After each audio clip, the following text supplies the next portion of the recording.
I chuckle every single time I see Brawler's face. It's Yes. just like it's oh man. It's good How shit. are, yeah, I like it. I mean, the best part is that we can always change it around and add stuff to it, and that's the best part about that intro. Yep. Uh, how you doing today, man? I'm doing all right. It's been a busy yet relaxing holiday. So, yeah, good to be back. I was in California visiting family for a while. So, how about you, Yeah, man? yeah. How dare you be in warm California? Well, it's It was like actually this is the raining while warm I was part, out right? there. Is it the warm part or the not so warm part of I was California in the warm that part, you? but it was actually Okay. raining. So, As for me, I mean, I did get sick over the holidays. It sucked. I got like a stomach bug, and oh, that then sucks.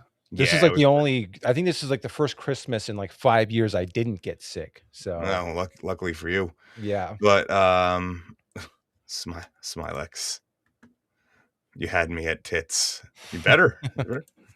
I gotta, but yeah. I mean, today was a bit. I wasn't even sure we were going to be able to put together a show. There was like nothing going on, and then all of a sudden, in the Yeah. last like 48 hours, there was a bunch of a bunch of things that we could talk about. So I was like, Mhm. hey, cool, let's go with that. Um, but yeah, to do so, I think we need to bring in some guests. But before I do that, I just want to say hello to the chat. We see you. I already highlighted Smilex, but we see I Movie see you. Blues is out there. Got Rebel Rose. We got Amelia Bedelia. Some of the usuals out there. The Quantum Ranger Power. I don't know this one, but looking okay. I don't. Apparently, you look like Andy Samberg. I get the Sandberg thing sometimes, so Now I kind of see it now that it's been mentioned. mm. It's but right only when you do like your smile nod. When you're like, It's so weird though, it's because yeah. he's like Jewish and I'm like so German, but whatever. That being said, let's get some people in here, shall we? So the first guy is actually the reason why me and Matt and inevitably like the both of the hard cut know each other. Like all the whole thing is kind of his fault in a sense, and that's that's Paul from Off the Cover. Paul, you bastard. It's all your fault. Well, in honor of you, Matt, I got a German beer. There you go. Black lager. I love how you still do the thing where like we can't. You're like, nope, you're not going to see the label. You're not paying me. Oh, I'm sorry. I'm joking. I'm joking. I'm joking. I'm There you joking. go. I don't know. I stole this from the office. We have Here, office beers for some reason. here you go. Sorry about that, Road on Life. He's out in the chat too. I didn't see you. The one thing I don't like about EV Mux, they do not have the best comments. It takes a while for it to like update as it's going along for some reason. It's like the Uh-huh. one problem I have with this function. I can't But even see if there's like super chats. yeah, we can. No, you can see that. You can filter those out. But yeah. But back to what we were doing. How are you doing today? Pretty good, pretty good. Like yourself, I also was sick, and I'm still like dealing with a little bit of flu that my girlfriend's sister gave me, and she gave it to all of us, I guess. And I put out a video sounding all stuffed up, Fallout video just 2 hours ago. Oh, nice. We'll drop that in the chat a little bit. We'll talk about Fallout a little bit. They're not that far into the show yet. It's only 3 episodes in as of right now, so I don't have a ton to say about it. But we'll touch on that a little bit. As for our other guests today, these two debuters, one just left, and he came right back. So while he sorts that out, I'll bring in the first one. So both of them actually reached out to me recently. I think at least one of them was in my Discord server. I'm not sure if they were both in there, but the first one, we were talking. He was like, "Hey, you want to come on my show?" And I was like, "No, how about you come on mine instead?" Because that's just I'm greedy like that, and it's Generation Offended, but some people just call him Offended. Apparently, I'm gonna call him Gen Off. I think that's kind of funny. How's it going? Yeah. Either one's fine. I don't mind. We were saying backstage that one of the things I've always wished was when I got into this whole YouTube venture, I just kind of used the name that I had. It was my like Discord name, and it's like it's meaningful to me, but no one really understands the meaning. So like I often get people being like, "Well, what the hell does that mean?" I have to explain this whole story. And but if I was to pick one, like if I could go back and the first time I was on, I would have picked the name. It would have been something like yours, man. I like it. Oh, thank you. So, Yeah, it gets me a lot of flack in the comments section if they don't like my video, but Yeah, it's fun. I kind of it's a tease. Like, oh, you're offended by my channel, haha. It's a constant joke.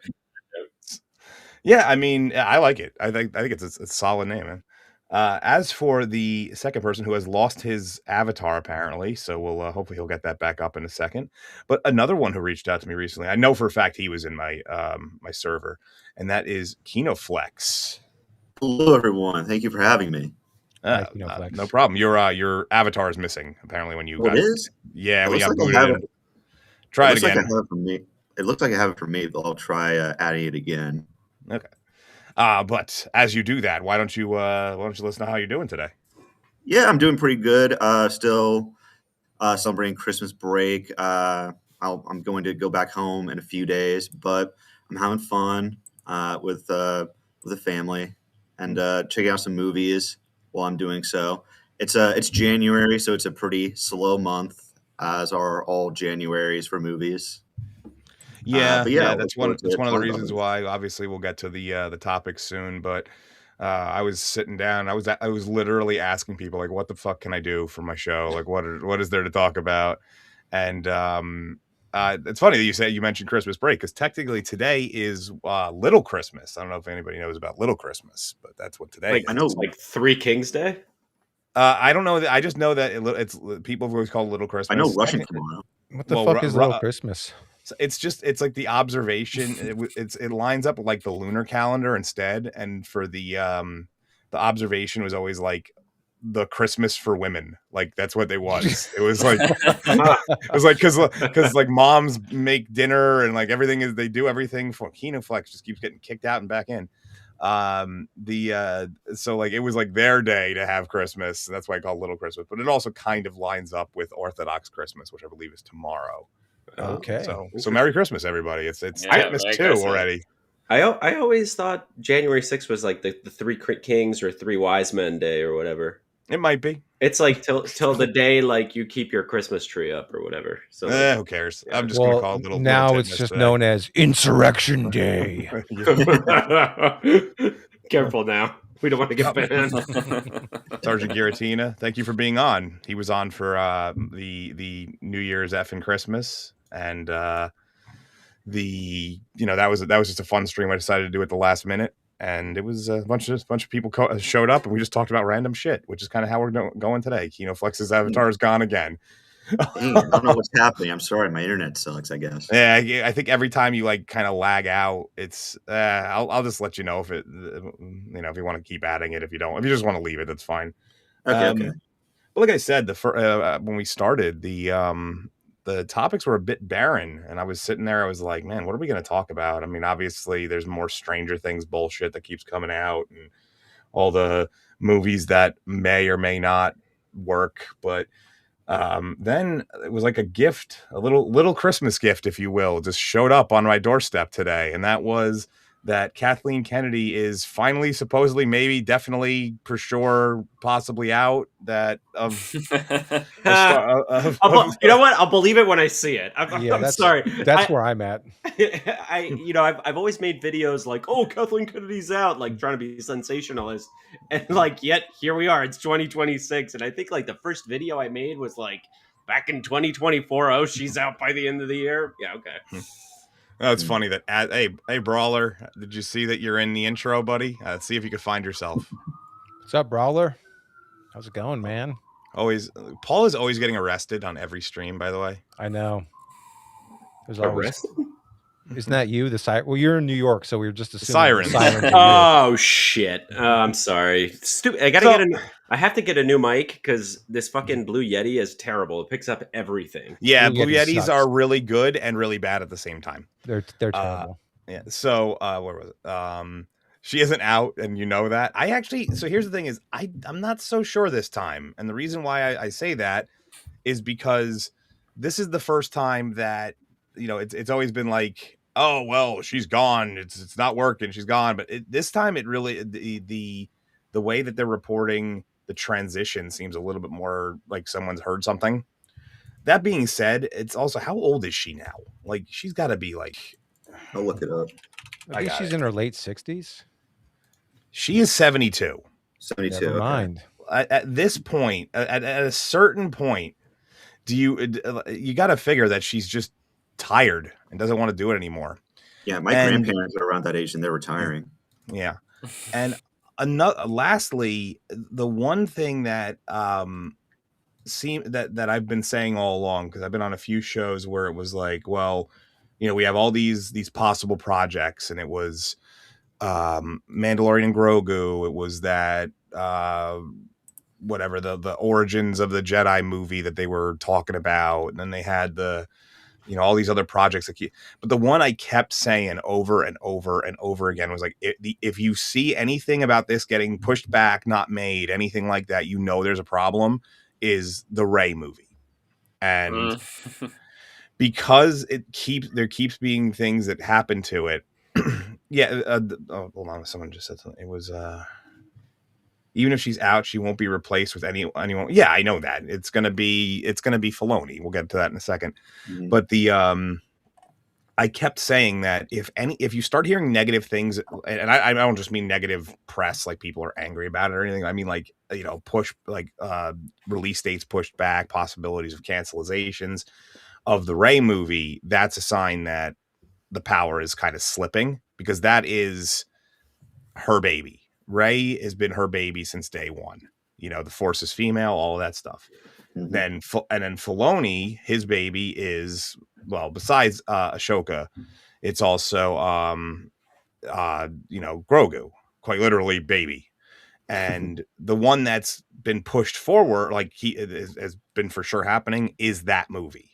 That's that has so it seems like the power is shifting a little bit, and it might just be that she just doesn't.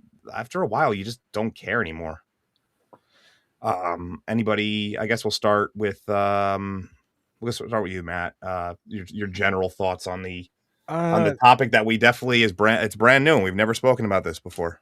Yeah, I'm kind of with Paul on this one. I'll believe it when I see it. Yeah, I think you're right about everything you just said, but at the same time, that like being the head girl boss is like, I can see that being very alluring and hard to get away from when you're at that level, even though, you got to get your naps in every day because you're old and you want to retire. I just can't see her giving up her power like that. And plus it's like, if she does do it, it's like they win, and they can never let us win, you know what I mean?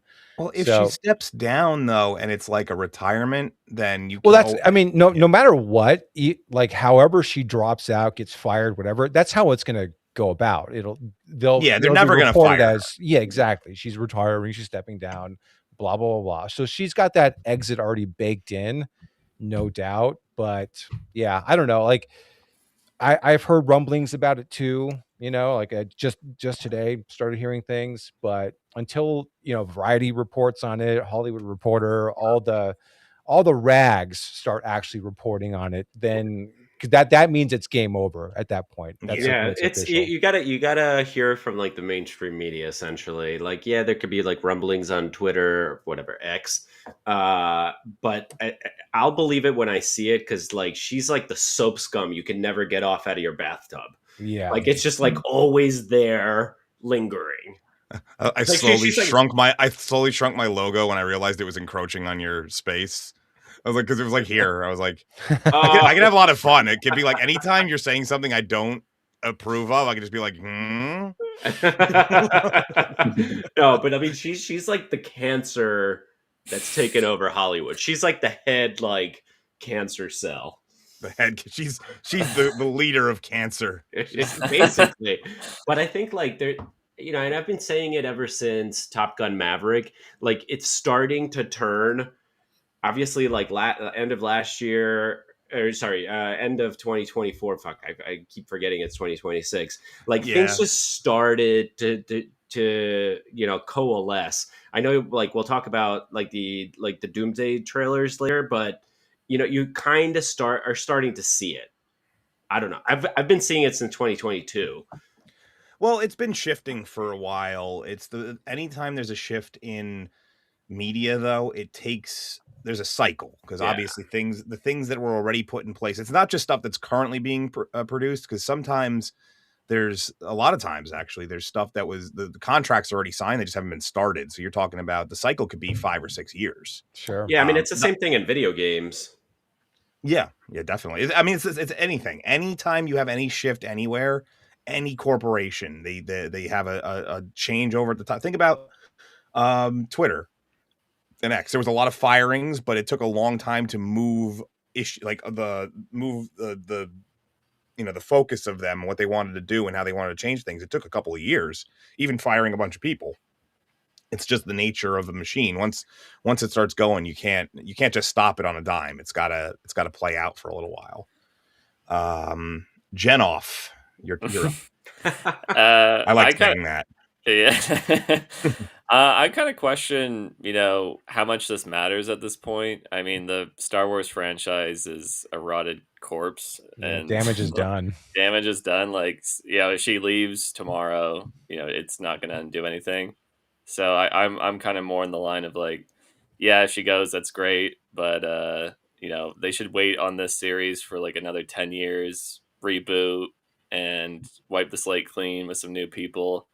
But the Mandalorian Grogu movie, like, that's not going to save anything. Nobody's interested, and it doesn't matter how many TV shows they pump out. I'm not going to like get back into Star Wars again. I mean, to be fair, Andor was amazing, but I don't think they're going to replicate that again.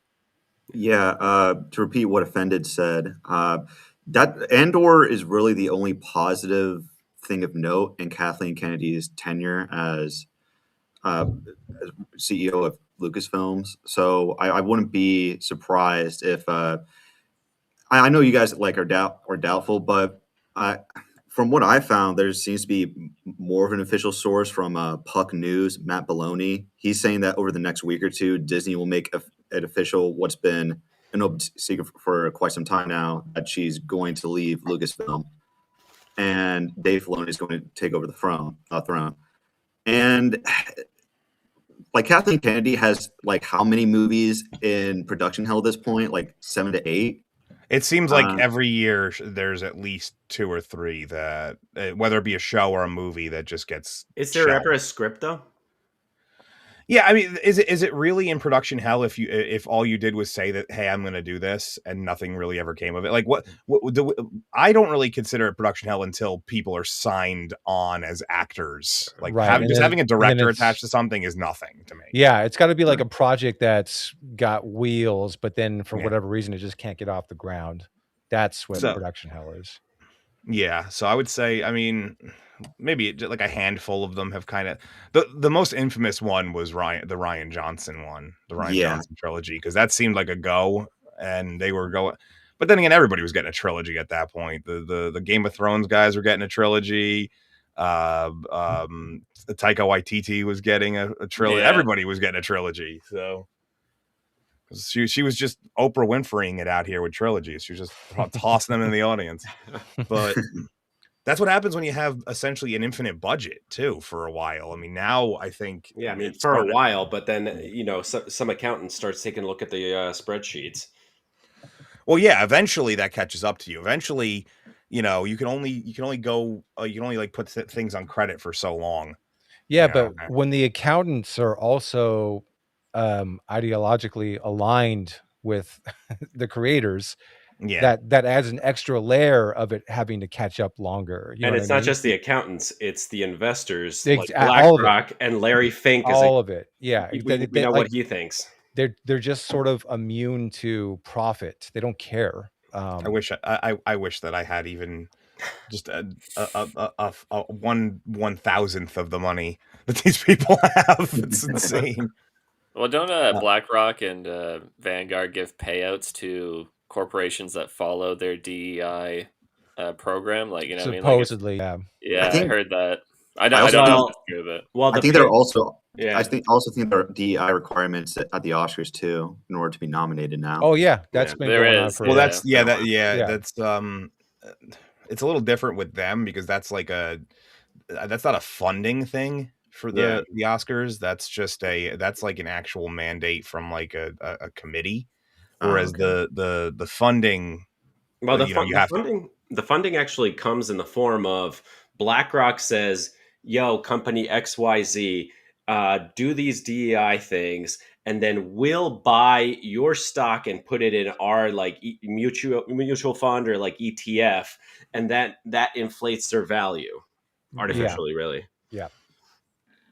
Okay. I actually have always wondered about exactly how they do that stuff, because I mean, I don't know exactly, but that seems plausible. No, Paul's like I down. think He's you're right, walking Paul. on Wall Street. He's like, hey, I'm looking for the DEI, the DEI stock here. Where's this at? Basically.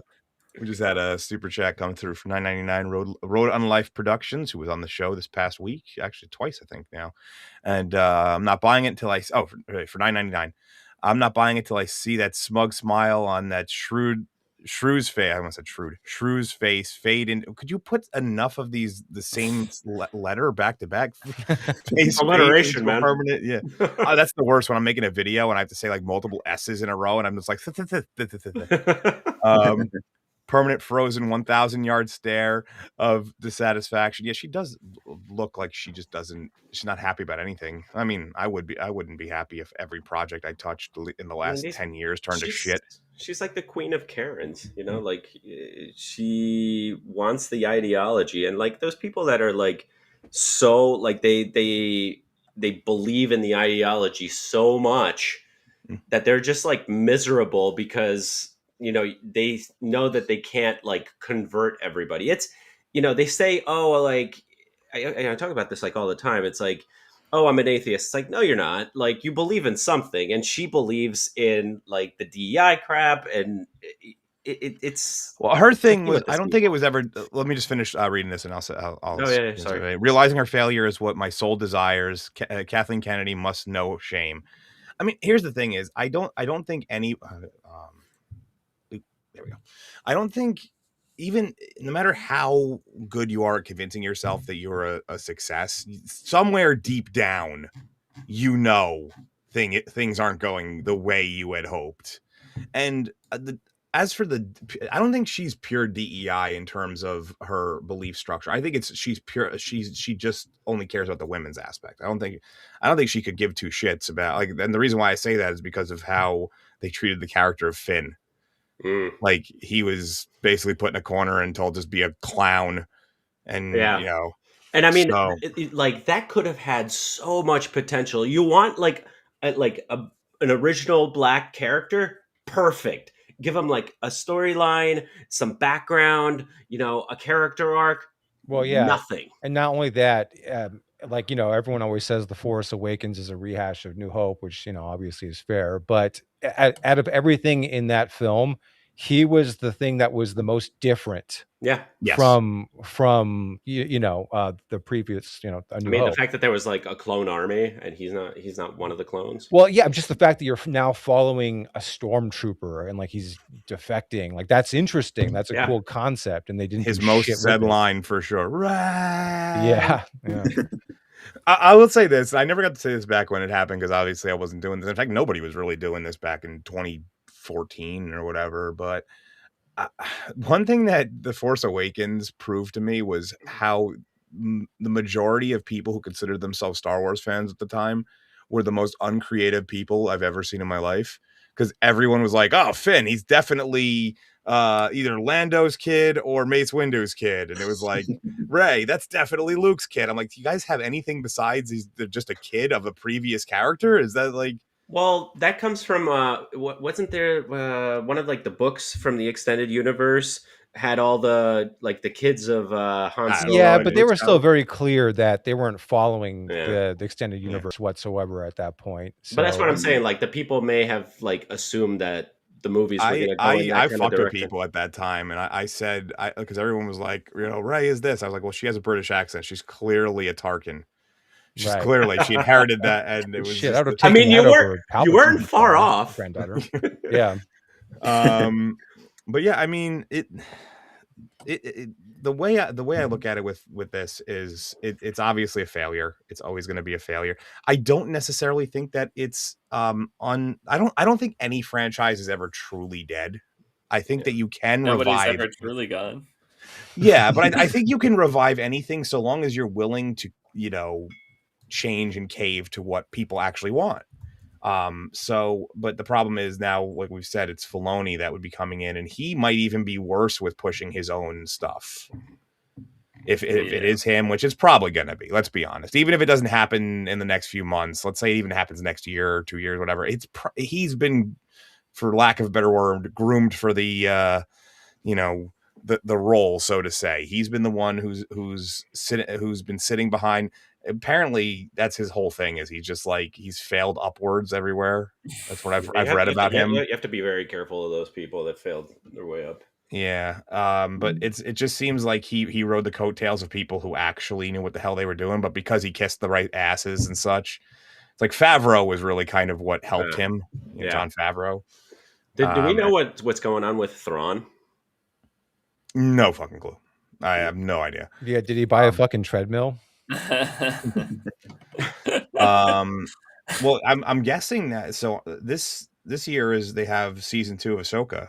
So you might hear something from that. Yeah, you might hear something. They might have they haven't been able to do that. They haven't done that pipeline thing that they were doing beforehand, where it was because every year it was a new show. So then they had backdoor pilots for the next thing. It's like then they had a lull for a little while. Yeah.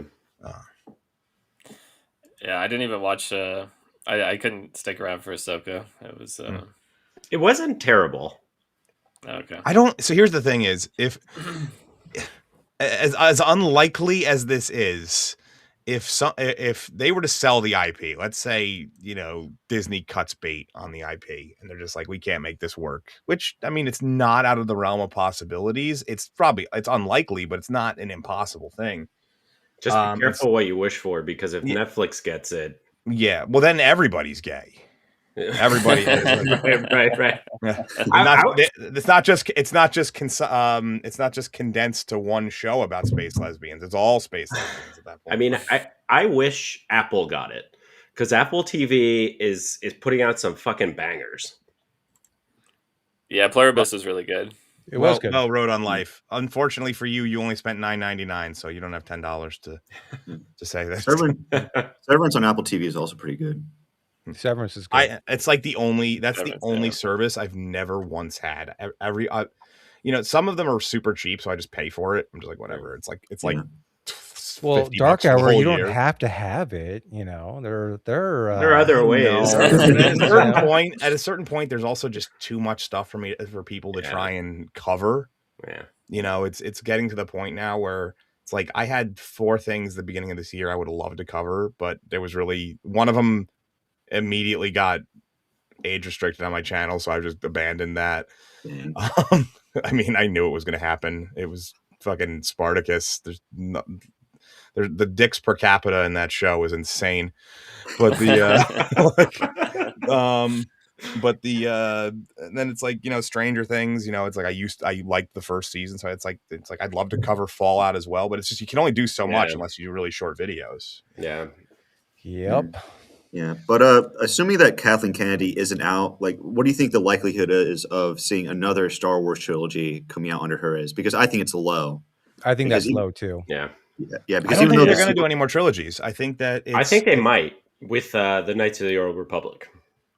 That's the one thing I'm really upset if they go with, because I feel like that was the one thing that was safe. It was far enough back in time where they weren't touching it. They should just do something brand new. Well, maybe take like 500 years after Luke Skywalker and be done with it. And they're doing the original. The Ryan I know it's not going to be a trilogy necessarily, but the Ryan Gosling one, that's a new, I don't even know what that is. What is it? It's like Starfighter or something. Star Wars Starfighter with Ryan Gosling. Yeah, Ryan. Yeah, it's supposed to be after the newest series, right? Like it's supposed to be after the sequel. I believe so. Yeah. Yeah, and even then, that's kind of up in the air because Solo, which also released, like famously or infamously underperformed. So, like, we're going to see whether or not there's still interest in Star Wars spinoffs. Oh yeah, I mean that's Solo definitely had the negative of the fact that, first of all, it wasn't released at like an awkward time when that normally wouldn't have been when they did it. If I recall correctly, it was like normally Star Wars movies are summer blockbuster kind of things, and then that one was like the first one that they attempted in the winter. Wasn't that what it was? Oh, right, yeah. And then wasn't it like Rogue One? I remember seeing Rogue One. That was the first one. Well, Rogue One, but I think that was still. I mean, I could look it up. Let me instead of sitting here trying to speculate Rogue One was the first non-sequel movie they made. Yeah, it was before TLJ. Star Wars. Yeah, it was Force Awakens, then Rogue One. So let's see. Oh yeah, Rogue One was also in December. It was Force Awakens was actually into, but that was the thing, is that one was going to be successful no matter what. Then it was Rogue One last year. Oh, that's what it was. Okay, now I know why I'm forgetting it. That was when they went back to May. They flip flopped it again. They went from they started doing December releases for all of the Star Wars movies starting in 2015. And then in 2018, for some weird reason, they went back to May and then right back to December. So like they changed their release schedule, and it made everything weird. Solo came out after Last Jedi. Yes, and that was and it wasn't that long after it either. So December 15th, 2017 was Last Jedi. I remember that, yeah, because now that because Last Jedi came out, which was the birth of many YouTube channels, and that just shattered the whole fucking franchise. And then I remember that piece of shit came out, and Solo is the second, probably one of two movies that I've never finished because it was so fucking terrible. So. Like as soon as they were done graping the Kessel Run, and that one chick takes off her fucking helmet, and it's that like that chick that's in the Falcon and Winter Soldier. I was done. Ginger Jesus or whatever. Ginger Jesus. I was done. I don't even know what that girl's name is. If somebody was like, "Hey, this person's starring in this movie," I would be like, "I don't know who that is." And then they'd be like, "Ginger Jesus." I'd be like, okay.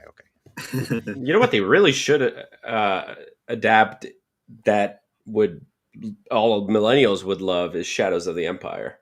Well, Shadows of the Empire unfortunately takes place in the middle of Empire Strikes Back and Return of the Jedi and stuff. So you would be touching.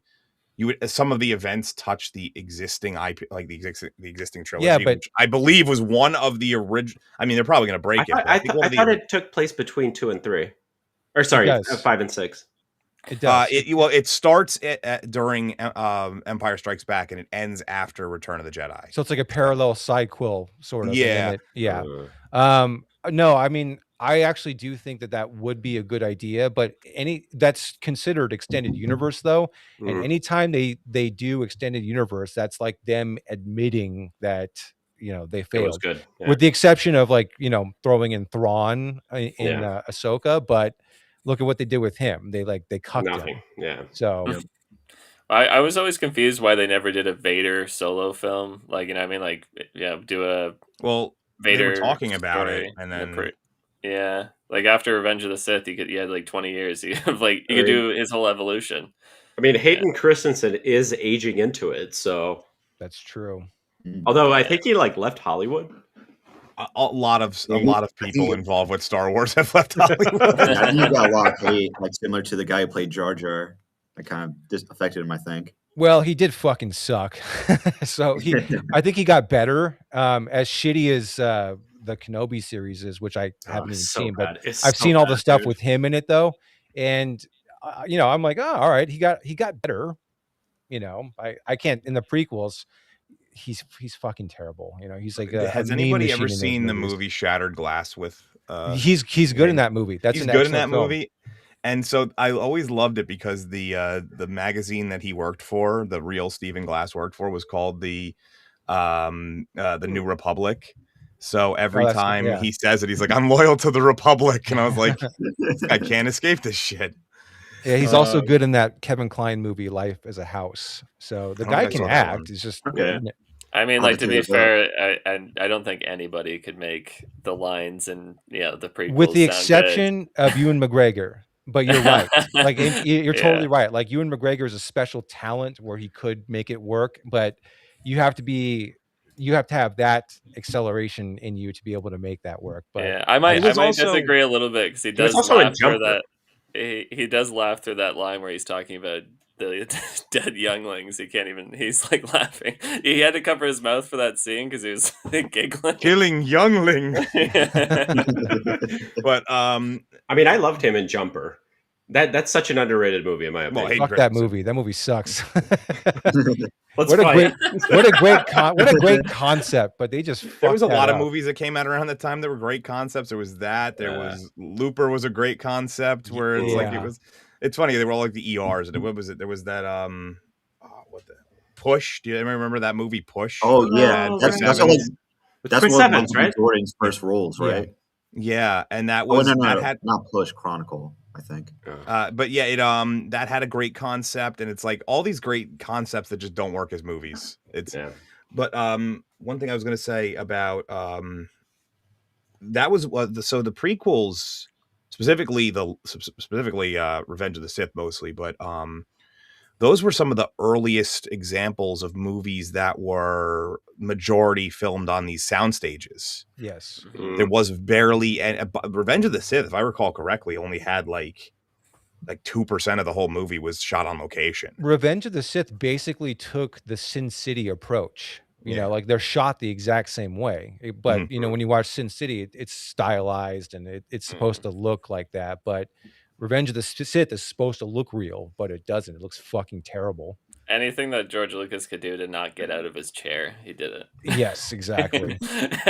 Sitting behind his monitors. Shut the fuck up, George. It's like it's like poetry. It rhymes. In the chair. But another reason. Go ahead. No, go ahead. Another reason why I think we're unlikely to see another trilogy under Kathleen Kennedy is because if you look at the respective box offices of all the films of the trilogy, they gradually went down. So I think that's going to lower people's confidences if she's overseeing another trilogy. Yeah. What was it? I think the first one, the Force Awakens was like close to $2 billion, wasn't it? Yeah. Last Jedi made $1.3 billion, and the Rise of Skywalker made around $1 billion. Yeah, it was like just shy of $1 billion. Yeah, and then it didn't make it. Yeah, I think it did eventually, but that was with like because they did like a re-release, and then, so I think that was what how that ended up doing it. Those might sound impressive, but you have to consider that these are made on like budgets of $500 million too. So you have to keep that in mind.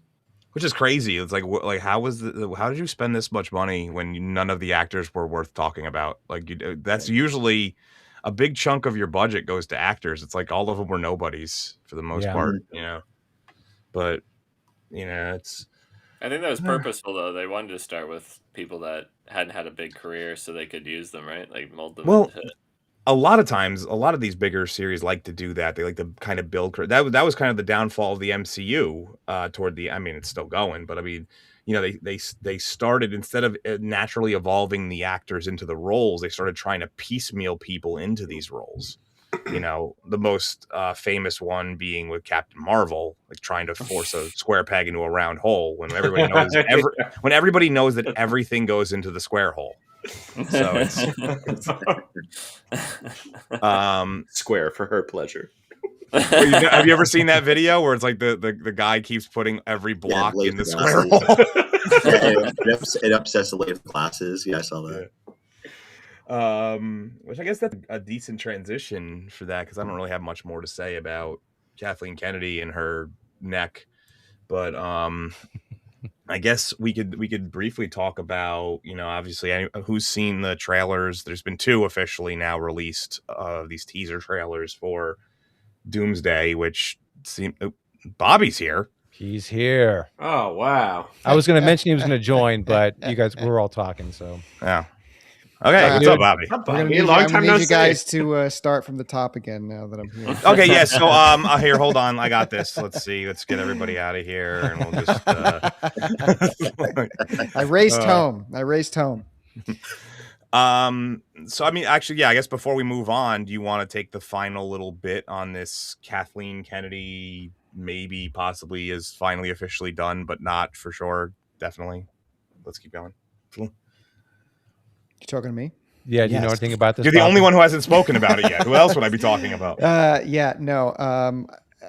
Yeah, it's great, but I mean, considering who's taking over, I don't really have any faith. So, I guess we've just got to wait and see. Well, what have they said in terms of taking over? Like Filoni and okay, all right. That the other guy, I forget his name, Brennan, I think. to the two guys they're going to be handling, one creative, one kind of more on the administrative side. But I mean, I'm not a Filoni fan, so it doesn't really mean much to me. Can I make these brandings smaller so that way Bobby's face isn't covered? Let me see. That's what I was trying to figure out on mine. If you figure it out, let me know. I'm looking. I'll just turn them off. There you go. Nobody gets a branding. You're all out of luck. I'll just do this. I'll scoot over. No, it's fine. Honestly, we don't need them. People either they know who we are or they don't care. It's one or the other. So yeah, I mean, like I was saying, I briefly mentioned that something about the MCU, which I said was a decent point to transition a little bit here, because there's been two teaser trailers, one for a Captain America one, and now I guess we can call it an X-Men one. It was really, and there's been Thor. Oh, there was a Thor one as well.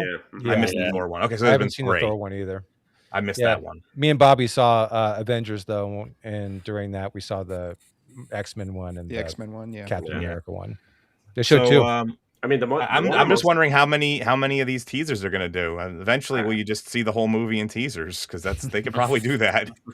I think it's just teasers without actually showing very much. Because the only one that like really showed anything like actually like visually cool was Cyclops going apeshit and taking off his visor, which I thought it looked cool as all hell, man. Like Cyclops has always been one of the characters who's been done dirtiest by extended media, which has always annoyed me, because his optic beams are some of the most powerful things and he's always everybody thought he was a bitch in the cartoon years ago, mostly because in the very first episode he collapses to a punch from Wolverine within like 10 seconds of the start of the episode.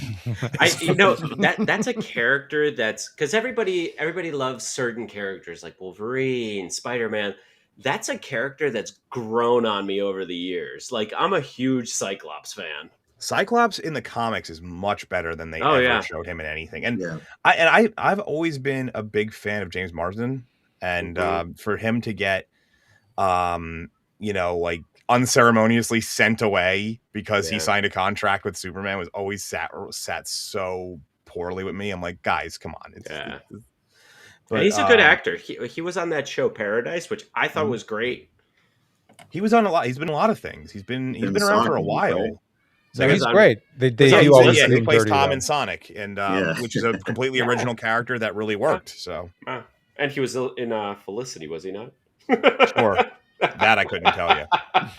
Anchorman 2. Yes, he was. He was an Anchorman 2, which has literally has one good scene in the whole movie. I hate that movie. I think it's horrible. But the whole chicken of the cave thing is fucking hilarious. We're eating bats. Chicken of the cave. That's like the only good scene, but that's mostly because of the actors. That's not because of the writing. I mean, so Doomsday is now, it comes out in December 18th or 19th. It's basically a Christmas release, and they have a lot of time to drop these teasers.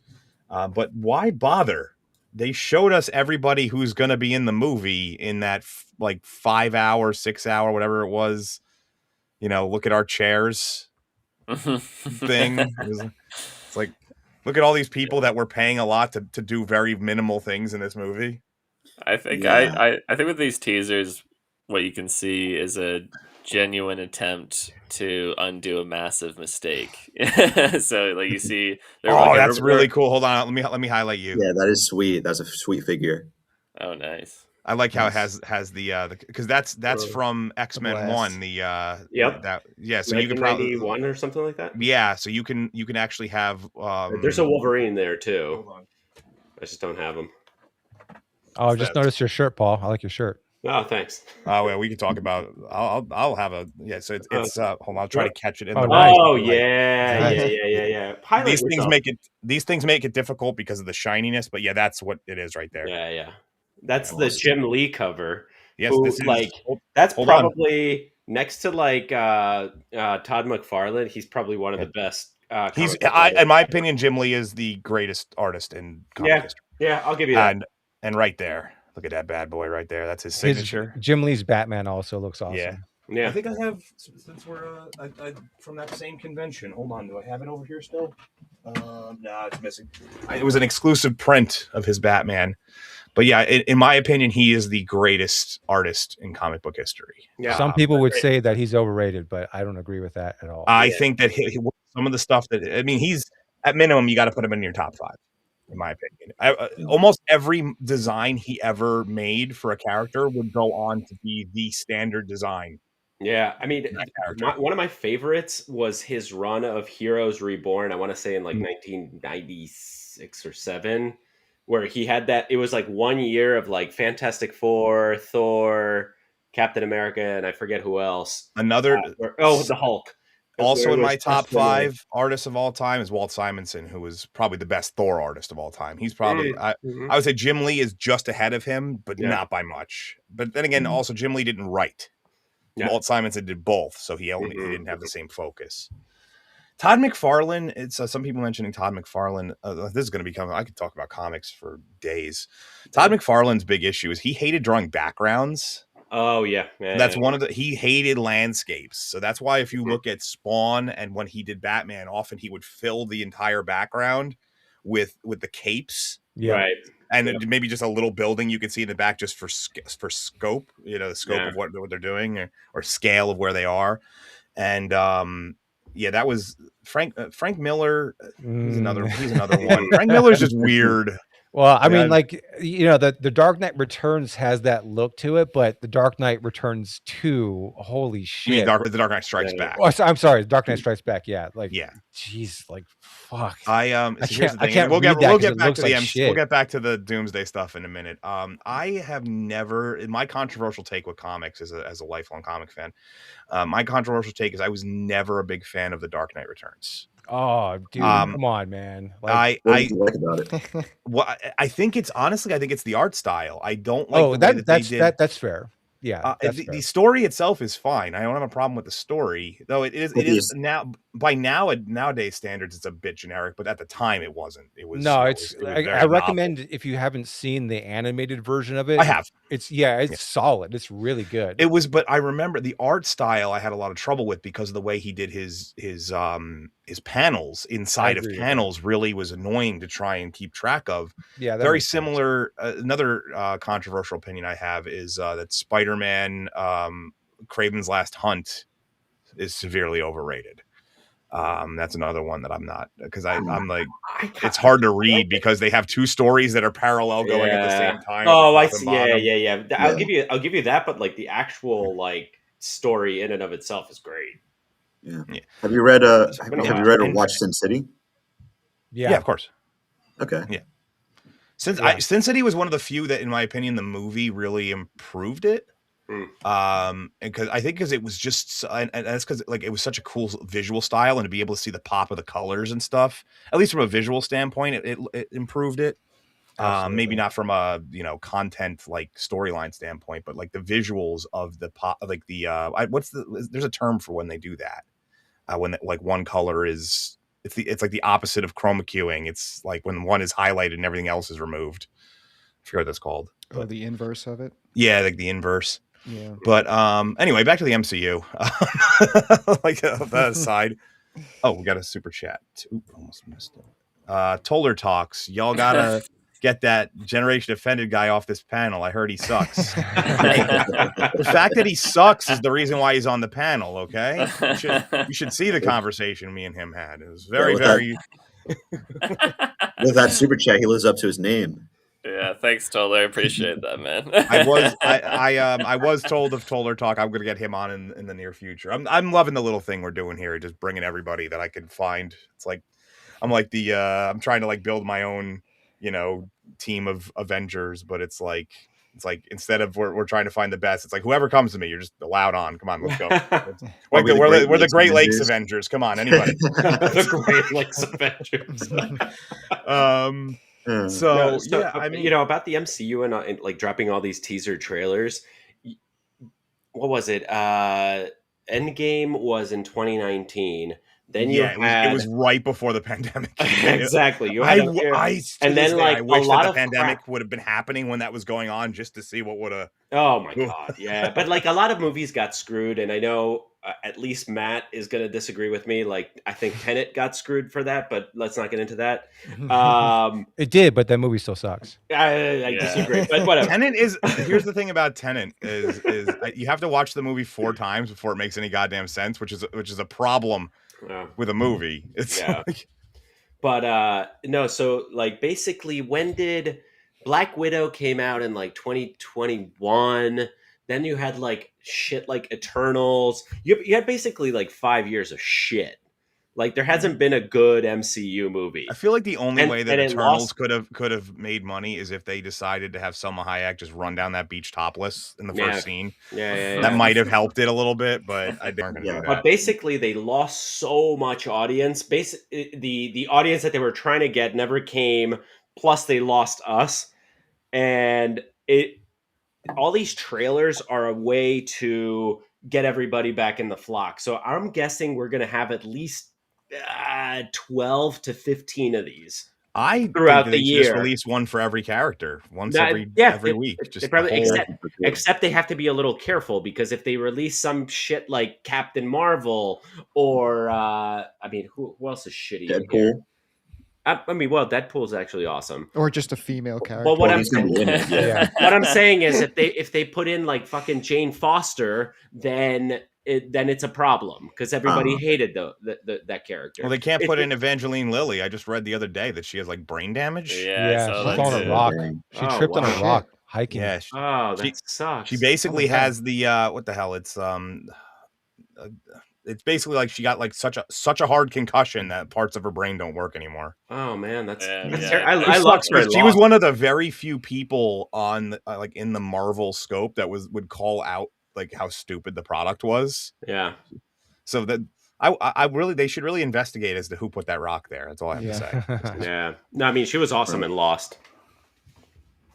Well, honestly, she's I always felt like they did their best to just downplay the shit out of her. Like they were like, first they were like, yeah, she's gonna take over. Wasp is more important than Ant-Man. Then they were like, here's an ugly haircut. We don't like you. Yeah. Well, I mean, going back to those trailers though, don't you think that part of it is, it's almost like watching the Star Wars trailers all over again. Like they play on your goodwill by like, oh my God, legacy characters, the people I want to see. And then you actually sit down and watch the movie and like, yeah, Chris Evans is in it, but you know, he's like in there for like 5 minutes. You know what I mean? Like, are they actually going to make the movie about these characters? All the or are they going to be Chris Evans is that they're course correcting and he's coming back as Captain America for real. And some people are very upset that he's replacing or like taking back the shield from Anthony Mackie. Yeah, but those people, who gives a shit? Because those people are on their way out. Yeah, exactly. I hate that he became Captain America too. It made no sense. Like even from a storytelling standpoint, like he was never built up to be Captain America's replacement. If anything, it was Bucky, and it made more thematic. It made more of a thematic sense too, since he wanted to move past the Winter Soldier name, but nope. Yeah, I mean, and the worst part is that is probably the all-time best written Captain America story. The Winter Soldier into Death of Captain America into Inevitable Return. But like basically, because Ed Brubaker is a fucking genius, and anybody really wants to get into good comics, look for Ed Brubaker's name. You know, whether it be something if you're more into, you know, superhero stuff, that's fine. He has a lot of great superhero stuff, but his independent stuff is where it's at. And he actually has a show coming out, I think either end of this year or the beginning of next year, that's based on my all-time favorite comic series from him, which is Criminal. And I think and he's actually writing it, so I have some hope for that. But what's that going to be on? I'm guessing it's probably going to be an Amazon thing, only because they have like a book distribution deal with it. So that's probably Mm. and Amazon. I'm not sure if it's going to be an Amazon Studios thing or if they just have the distribution rights. It's pretty vague as of right now, but he's actually, because he's attached to the product. I'm telling you, if you haven't, if you're looking for a good story, go read. It's funny. The first graphic novel is a little weird, which is the one that the first season is going to be based on. Once you hit the second graphic novel, you won't be able to put it down. It's when I first started reading that, like, I had already come out. I didn't have weekly issues when I read it. I read all the books in like a couple of days. I just couldn't stop. Do you go on eBay and like collect them all? I mean, I don't want to move my camera around, but like, this is like I have all sorts of. Are you surrounded by long boxes? Not long boxes. I have shelves. I actually have over on that side. I have shelves that are on wheels that you pull out like a library. Yeah. I need to fix them though. The wheels broke, so I can't actually pull them out anymore. Like the weight collapsed the wheels. Back in September, you'll enjoy this. I was in Denver for like a bunch of like hiking, and my girlfriend had a conference there or whatever. I don't like Denver, so I already hate it. No, but no. I went to Mile High Comics, and it was actually pretty awesome. So I'm upset that the comic store is like a dying thing, because it's something to be able to physically tactilely touch the thing before you buy it. It's just not the same as when you go to as when you go online and order it. It comes in the mail in a like a cardboard tube thing. It's just not the same. I have a question. I have a question for you, comic book readers. All right, like, I know that we can blame the state of comic books right now on, like, the woke shit, and you can even make the argument that stuff infested the comics industry before. It started with the comics. Honestly, that was like the pipeline to everything else was the comics. Yeah, but do you think though, like, obviously that really accelerated the destruction of that industry, but do you think that it's also kind of a generational thing, that even before that, just like kids just don't care about comic books as much anymore? So actually, I've always said that the biggest problem with the comics industry was it was originally designed as a means to entertain poor people. It was, it was pocket change, cheap, like put on cheap newspaper prints. You would walk up to a newsstand, like at a, like Hudson News, if you know that, like them from like, the various airports and stuff. And they would just have the rotating thing. You grab one and $1, you walked away with like 4 comics, or like, if you go back further, it was like 20. And then they started increasing the yes, I do physically like touching things. Amelia Bedelia, just always remember that. I'm a toucher. So then they started increasing the quality of the paper, the ink, obviously, and I'm a big fan of the higher quality paper, though. Everybody's a fan of higher quality, but what ended up doing was it created this scenario where now everything was more expensive. I mean, $5 for a comic book is wild. Yeah, for 20 pages, that's insane. Yeah, but that's a great point, Dark Hour. That's also another factor as to why manga is so much more popular, because it's free, available to read for free online. Well, they also have a different business model with manga, where they don't really have, like, honestly, the Japanese business model is weird for a lot of this stuff. There's a reason why, like when an anime gets renewed for a new season, it's off of DVD sales, which is like, they're like, that's not even what we really base it on anymore. But I would say that in the American comics industry, it's not 100% dead, but newer stuff is. There's a few here and there that still get some, like the Absolute DC was pretty good. There's a lot of good, like, indie stuff. Indie is good. My experience now is Midtown Comics, that has like a pretty sizable indie section. One thing that I feel plays a huge part into basically not just comic books, but books in general is, who actually works at these publishing companies. These publishing companies pay crap, right? You get me 30 some odd grand for working at like Penguin Books or whatever. Yeah, Penguin so it's Random basically House. Rich little white girls whose daddy pays for their Manhattan apartment that works there. So it's so concentrated, so much so that, like, in the publishing industry, something like 86% of all people that work in publishing in general are women. Yes. And so they push that, like, basically white rich ideology, which it essentially was DEI, wokeness, that kind of stuff, into basically everything. And since a lot of movies are adapted from books, it permeated into that, and I think it trickled down also into the comic book industry. Well, Here's a great point. Go ahead. I was read going it to say after you're done. it's also interesting that you know, Dark Hour, you brought up that comic books were sort of for poor people. Like recently, Quentin Tarantino, I don't know, I actually don't know how recent this was, but he quoted by saying that movies are sort of like poor man's theater, and the problem with Mhm. what's happening nowadays is that you know, Movies are $20. movies are made for the middle class, for your average Joe, and then like those making the movies lost that audience. They lost touch Yeah. of who movies were for. You know, Yeah. they started making them for the elites, basically, and that's kind of similar to I what mean, you're saying. you know, what's the cost of taking a family of 4 to the movies? And I'm Yeah. not even Well, counting I mean, popcorn. if you want like a IMAX, you're dropping or $100 just easily regular. on just regular. You're dropping at least like $70. Exactly.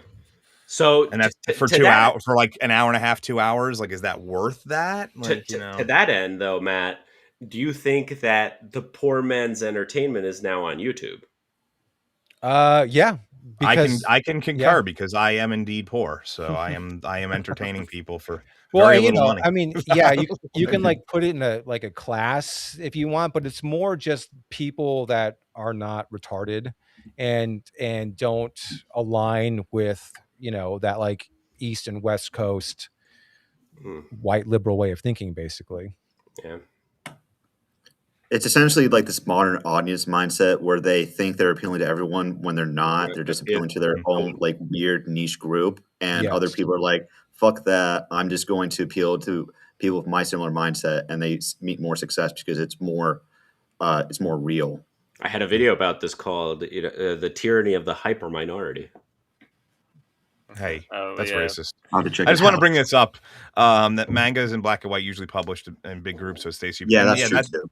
they did. American Comics did try that for a while. Specifically, Marvel. They were doing essentials collections, which were basically yeah. big, thick graphic novels about yay thick, but they were All black and printed white, in the yeah. old style, black and white on old newsprint style paper. They were light as hell. Like you could literally it would be a 400 or 500 page book. You'd pick it up. It felt like it was nothing. And that they tried that, but American comics unfortunately are known for their vibrancy and colors. Yeah. So it doesn't, and that's kind of the route it's gone. But yeah, I would say that really what it boils down to is exactly what you said. It was the people who got into the snaked their way in, and it's, you know, you have the tyranny of the hyper minority. I love that. I need to use that for something.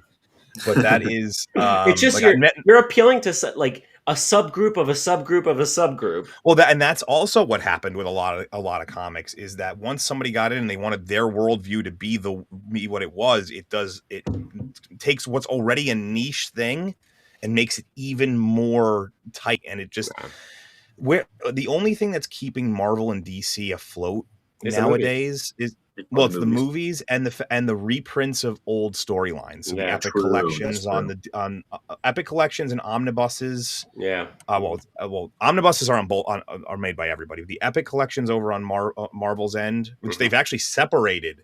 So there's epic collections and modern epic collections. Have you seen the Masterworks?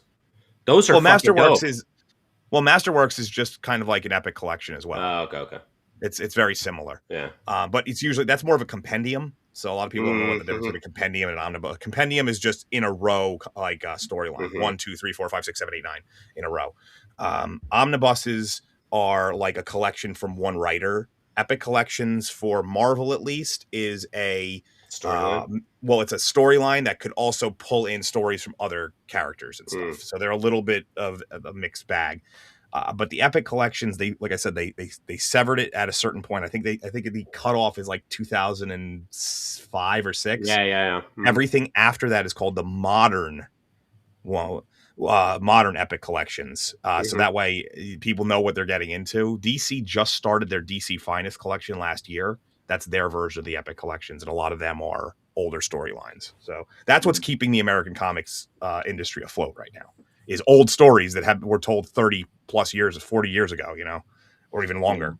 Yeah, I just get curious about like where the industry was before all the woke shit, because for me, it's so, with movies, it's so easy to blame the state of everything on the woke shit. But, and I've said this before, you got to remember that before the woke stuff happened, there were 4 Transformers sequels. Mm-hmm. They were already in trouble before that happened. Like, there were so many shitty movies out, and then the woke stuff, There's hit. still a couple of good writers out there. I don't want to completely shit, and I know Yeah. it's a popular thing to completely shit on Marvel and completely shit on DC, but there are still a couple of good writers and some decent storylines that do come out. But they're a wayside in the field of shit.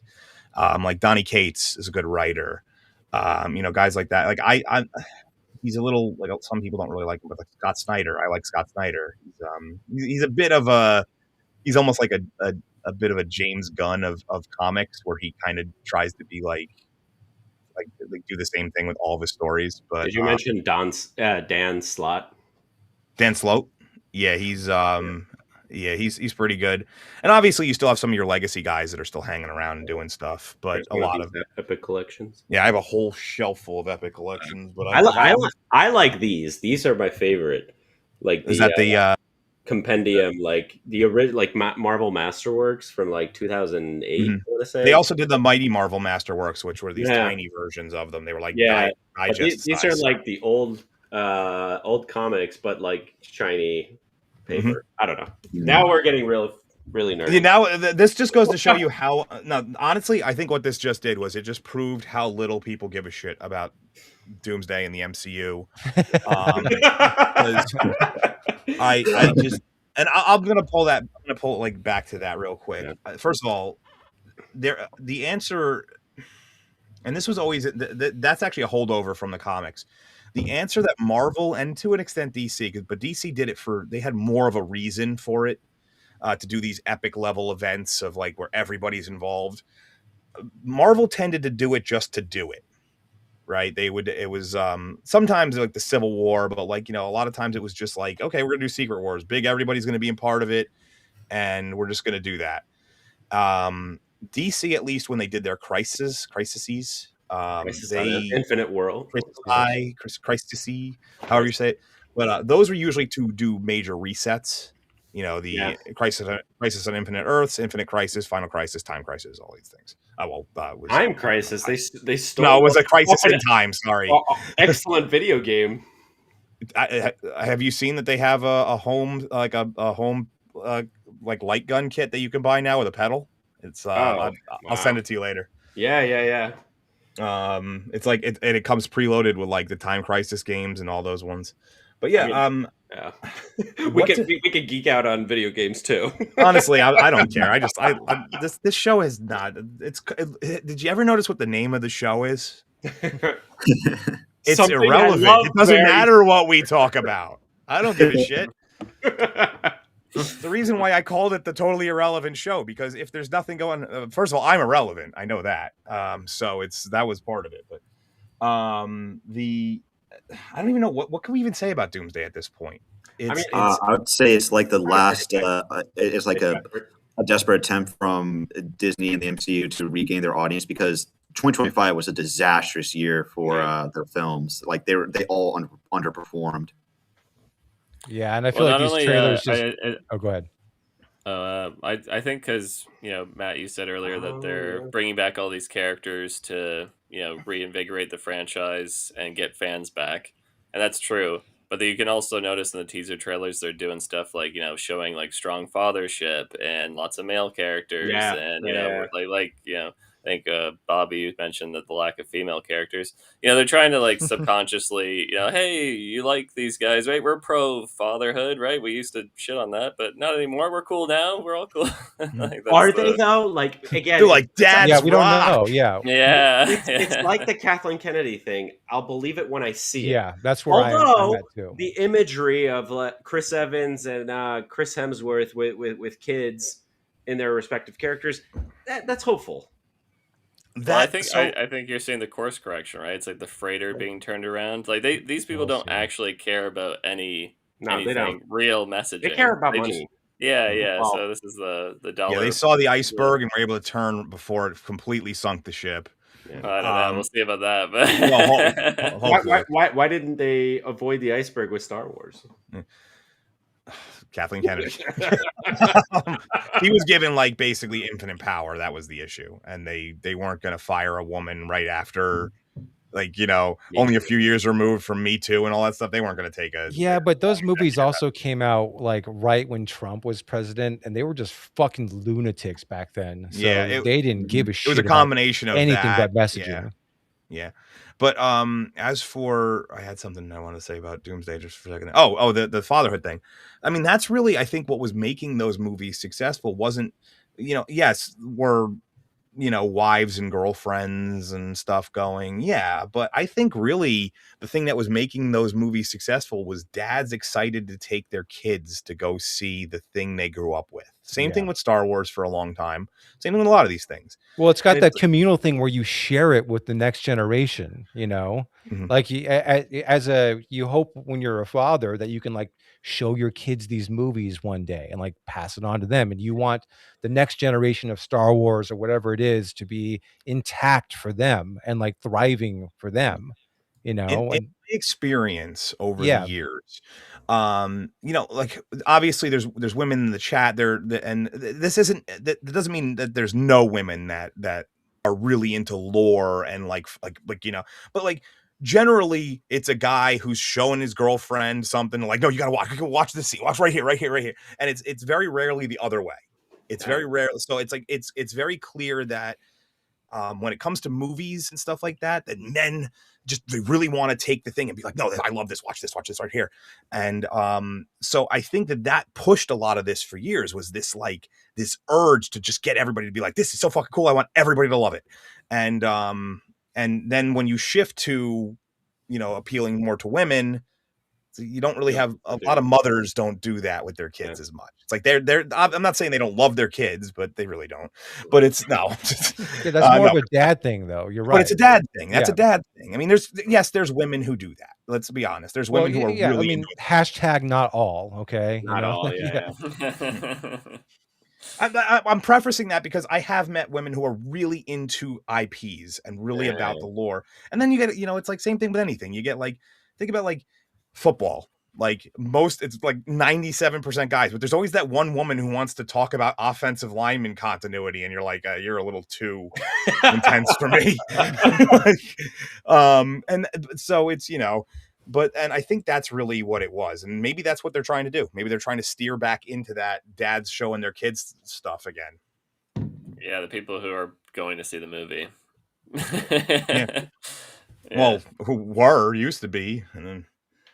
I know I didn't see this. Somebody had mentioned that there was some sort of leak for Spider-Man Brand New Day via like Legos. Did anyone see that? I mean, there's a whole lot of Lego stuff going on, because like that's just kind of in the same realm. So I mean, clearly I'm into Legos as an adult. What did you read anything about that? I could look it up real quick. No, they are, because like Lego has their Marvel branded sets.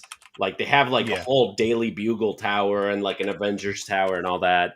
I have like an unbuilt Guardians of the Galaxy ship, but they're gonna have a tie-in. It was that they gave away something, is what I heard. Though it was like because that always seems to happen.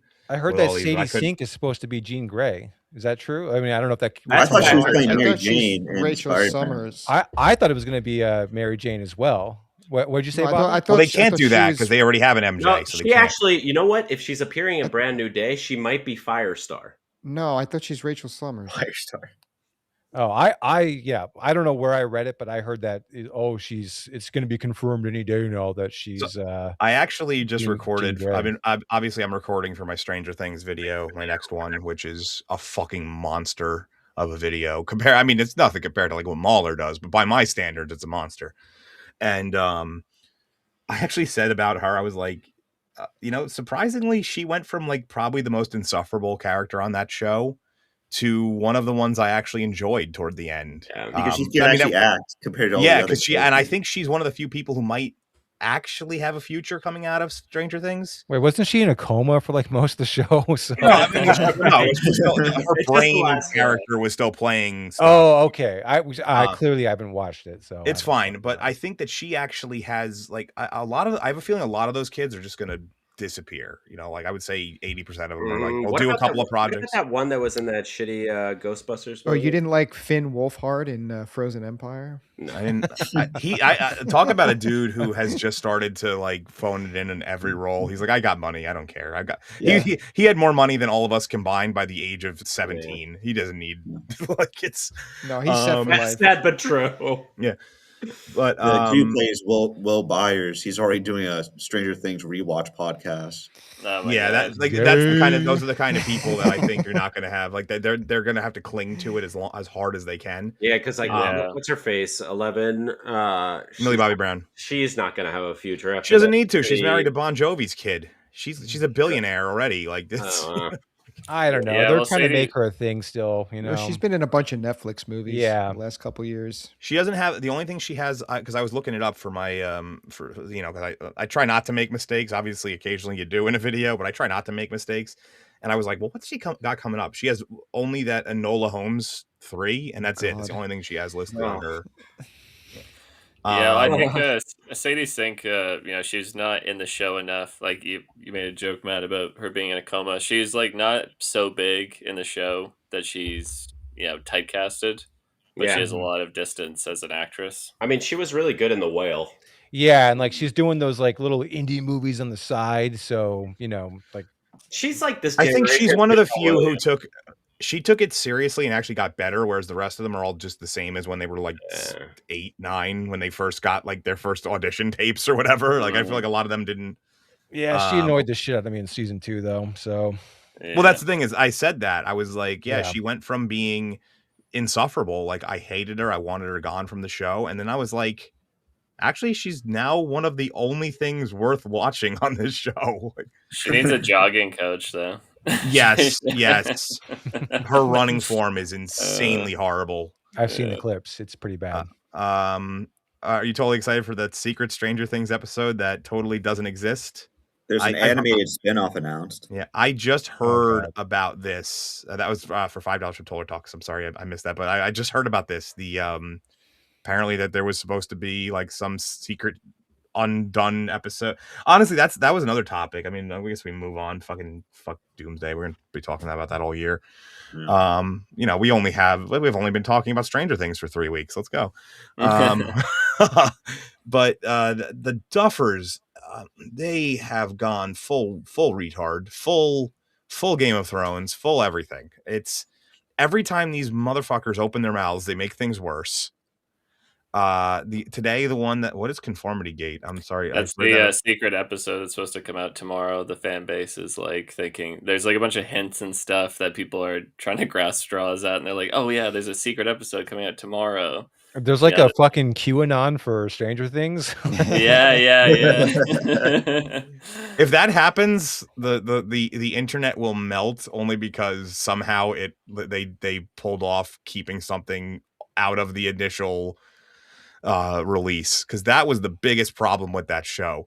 It was that they wanted to make sure that every little storyline that they had thought of over the course of time got in there, and then none of them got finished, and they were all just not polished pieces of crap because of such. Just standing in the background.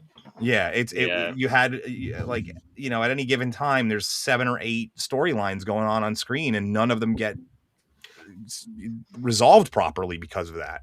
This was originally Winona Ryder's show, and then she just became like the least relevant character as it went on.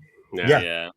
I think the biggest problem with the show was a complete lack of consequences. No matter what anybody did, no matter if it was like a small action or a large mistake, it's just nobody died, nobody got hurt. Everything was fine. Continuity things too, like whatever happened to those like punker kids, like cyberpunk kids from like season 2 or whatever.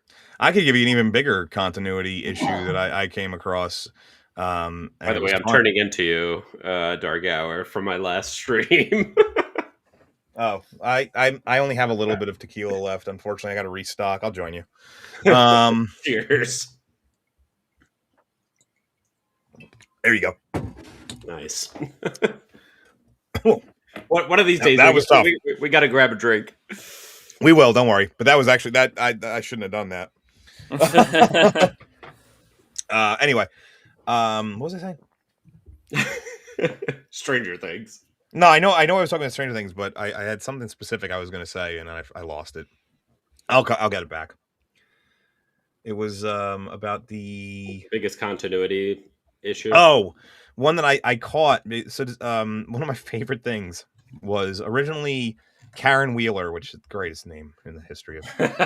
But the whole story with her was that she like married an older guy, right? And she was like unhappy about it, that she was married to a guy who was like 10 to 15 years older than her. Then they like retconned him into being the same age as her. Because they with one line they retconned him into being the same age, and I was like, no, actually, the implication there is that now her teacher is feeling her up in the room over there. Oh yeah, good point. Oh, man. The whole thing was there was a whole storyline about how he's older and doesn't have energy, and like that she's like in her prime, because she was in her like it was at the time she was physically 30. I don't know what or like 34, and like I don't know what the character's age was, but she was like 34. That was season 2. Yeah, There was sorry. Go ahead. There's another continuity error of small, like it's a smaller one, but Brenner in one episode says he can't draw, and he draws this like crappy picture of a cow. But now in season 5, he's got like these amazing tapestries in his journal of like all the weird tapestries. Yeah, all these weird dimensional stuff that he's been drawing out. It's all perfect and everything. But so I don't want to go too much into the story of the. Yes, I made that stream, Amelia. I made that stream members only because I don't know. There was a few things said on it that I don't necessarily want everybody to hear. So it's like if you want to hear stuff from what was said on New Year's Eve / New Year's Day, you gotta pay me for that shit, because there was some. That's the one time I'm gonna be like, no, pay me, motherfucker. But what was this? I did it again. I fucking forgot what I was saying. That shows you how much Stranger Things is useless. I didn't want to talk. I wanted to talk more about what all the stupid shit the Duffers were saying. So my favorite, the one I read earlier. So one of the biggest problems I had with the finale was they get up to this, the abyss, or as I'm calling it, the left side over, because all of the other things have names like that. And they get there and there's just no resistance. There's just no anything, no demogorgons, no nothing. They're just walk along. Here we go. We're going to go to the, and a lot of people, obviously I wasn't the only one who had that issue. It makes no fucking sense. Why would you not have some sort of defensive grid of people or monsters, I should say? And so apparently some people asked the Duffers, and they were like, oh, we just had demo fatigue, and they really kitty in the background scratching the chair. I see it. They were like, we had demo fatigue, and we felt that they really just did. We did everything we could with them. I'm like, that's the dumbest excuse I've ever heard. You made a storyline. You made it so that way your main villain is stupid enough to not use his like foot soldiers to defend himself because you were bored of them. Whose fault is that? It's your fault for you overusing them. It's like Daenerys forgot about the Ironborn fleet. Exactly. Yeah. Someone said that in the comments, actually. Yeah. Oh, did they? Nice. Yeah. Kind of just forgot. Yeah. I know that was another thing I noticed. So I said this because I had to put my foot in my mouth on this one. In my first video, I mentioned that I was like, oh yeah, they're pretty good with the the labeling and making sure things are proper to the era. And then they have an Under Armour logo on her wrist, like dead center. Yeah. So that's actually one thing I noticed when whatever the fuck his name is, the guy with the glasses, says, "Oh, something about Area 51." Murray. Bob Lazar didn't come out until like 88 or 89, and this was supposed to be taking place in what, 1987? 87, yeah. So that's something that they fucked up a little bit. But and also I did the research on this because obviously Nancy was holding an M4 carbine. That was like the rifle she was using. Which I looked it up, and I don't have the exact numbers in front of me. But if I recall correctly, there was only 892 in existence in 1987. because they were a highly experimental rifle being developed for the Marine Corps. So like all of them were in like field and test trials for the Marine Corps. So like how the hell would that require a hell of an explanation as to how she got that rifle. And it really the only explanation is that they needed something that didn't look completely ridiculous for her frame. So like if she would have been holding a full-size M16, it would have looked hilarious. So they needed something that was more compact. So they just were like, fuck it, we're not even going to bother with that. She has one of those like light bulb heads, like Giada De Laurentiis, like tiny body, huge head. Oh, you just mentioned my least favorite celebrity. I hate Giada De Laurentiis. Anybody who doesn't know who that is, she's the skinny Italian chick who pronounces everything ridiculously on the Food Network. And the thing I hate about her the most, she spits out everybody's food. Right. Oh, she does. Yeah. She tests like a soup. She's like, oh, it's really good. Isn't she related? Wasn't she related to Dino De Laurentiis? Yeah. Skinny chef. Oh, going back to the Duffer Brothers forgetting stuff. So at the end of the show, the army just lets all of these people go that they just committed war crimes. they just disappeared. They're just like never mind. It's okay. Yeah, Hopper, you can go. How many men did you kill? Really killed multiple government agents and shit, and just, who cares? Yeah, now, I just forgot. I mean, what they would have had, and it would have been a really easy. You have an hour. You had 55 minutes after the episode's over, right? Could have easily done, in that 55 minutes, mention that the operation had gone beyond the scope of what it was originally intended, and they are now being court-martialed for it. It's a stupid explanation, but it's at least an explanation. You can't just not have an explanation. Characters disappearing, like that Molly Ringwald chick, the nurse Candy Striper. Oh right. Vicky. Vicky. That was her name. She just up and disappears for no reason. She's like this whole major storyline, and she's just gone. What about Dr. Owens or Argyle or the deputies from like fucking seasons 1 to 4? They're just gone. Yeah, nobody's around. Fucking, what about Max's mom? She's just not visiting her child in the hospital. Just gone. Like, not even a mention. Not even like, hey, my mom couldn't make it. She, whatever. Just not. Or by far my favorite plot hole is where the hell is Derek's family? Yeah. They're just still in the garage or the barn. They just left him there. Yeah. He just died. He's hanging out with the Wheeler family at the end at the graduation. His family's just not there. Oh man, but yeah, it was a shit show. I have a feeling people will be talking about how stupid the ending of this show was for probably about a month. Oh, so not as long as The Sopranos. Oh, the thing was the I think that Sopranos ending was good. Yeah, it was. I think the reason why, and I'm going to say this, is because there's not much coming out, but the way that they did this show, they lost a big chunk of people in the middle there, like with the once they had the coming out scene, and then there was a week for people to think about that. I wouldn't be shocked when you see the numbers if the finale was way lower than they expected. Netflix ain't gonna put out the numbers. Well, also the writing for the second screen viewing was really cemented in this season, where you could tell every line of dialogue was like expository. Everything was being. Are you reading? Are you literally reading my script for my second video? Like, I have my script actually.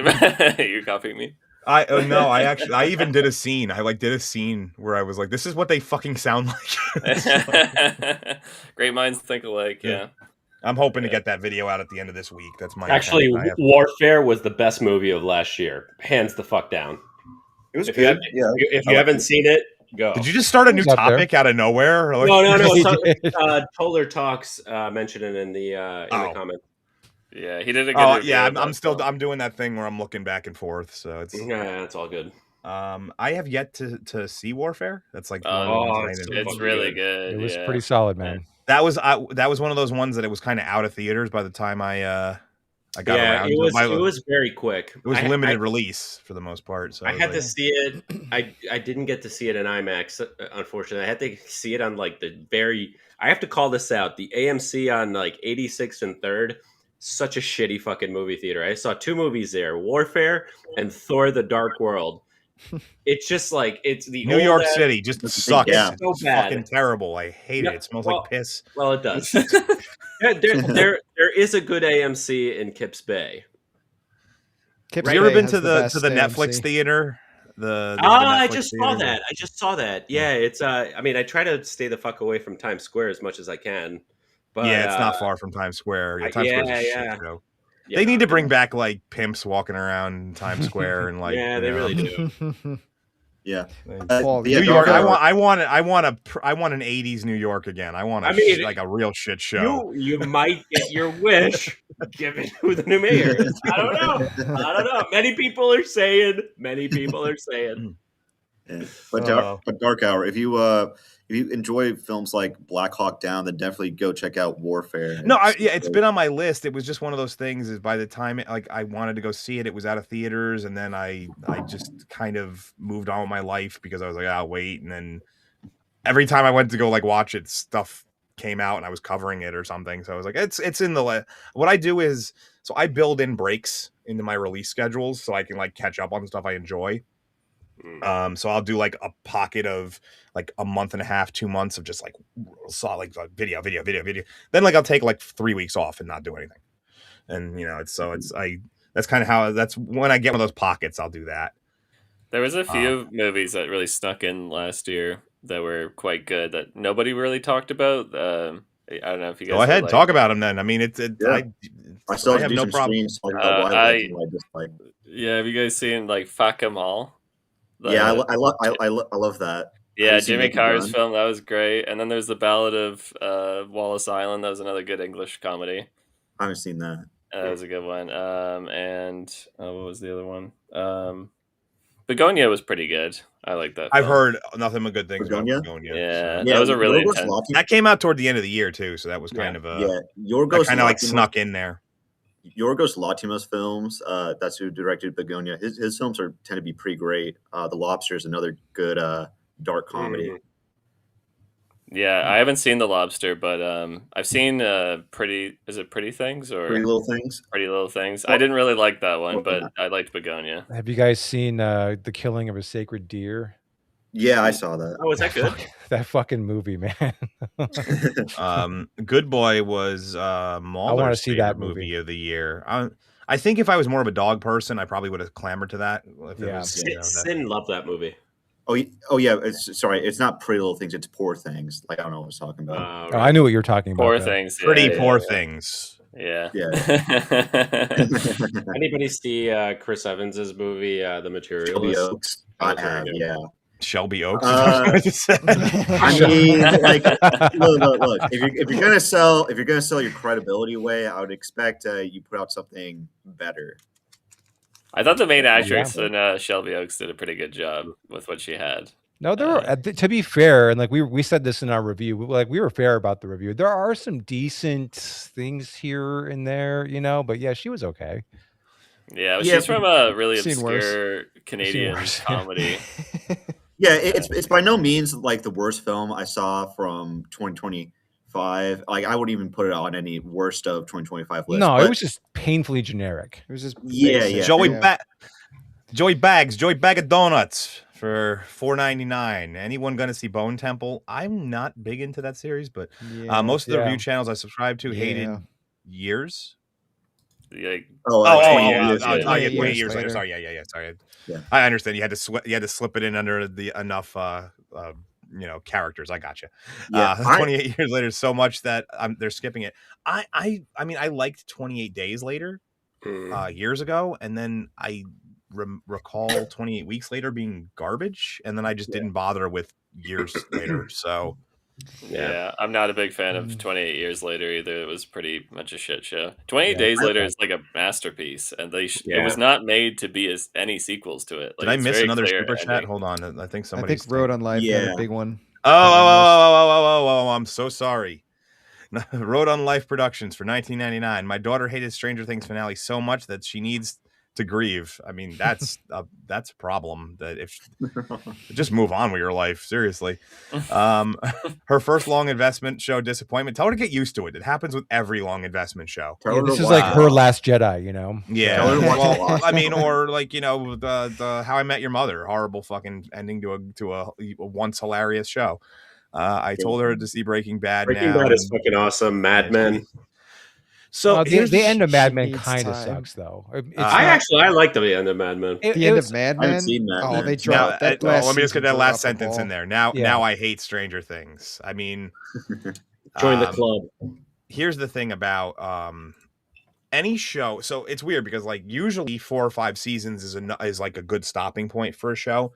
But that only works when your show has a regular release schedule and people and like continuity that works. Yeah, if it's like 2, 3, 4 years between seasons, it's terrible. What was the between season 4 and 5? How long do we have to wait? Because I forgot all the characters. I didn't even know like Murray. Yeah. I didn't even know his name. The only thing I'll ever remember that actor for is the scene in The Other Guys where he's like, "You probably think I have a really hairy body." He also played. You get my wife's name right.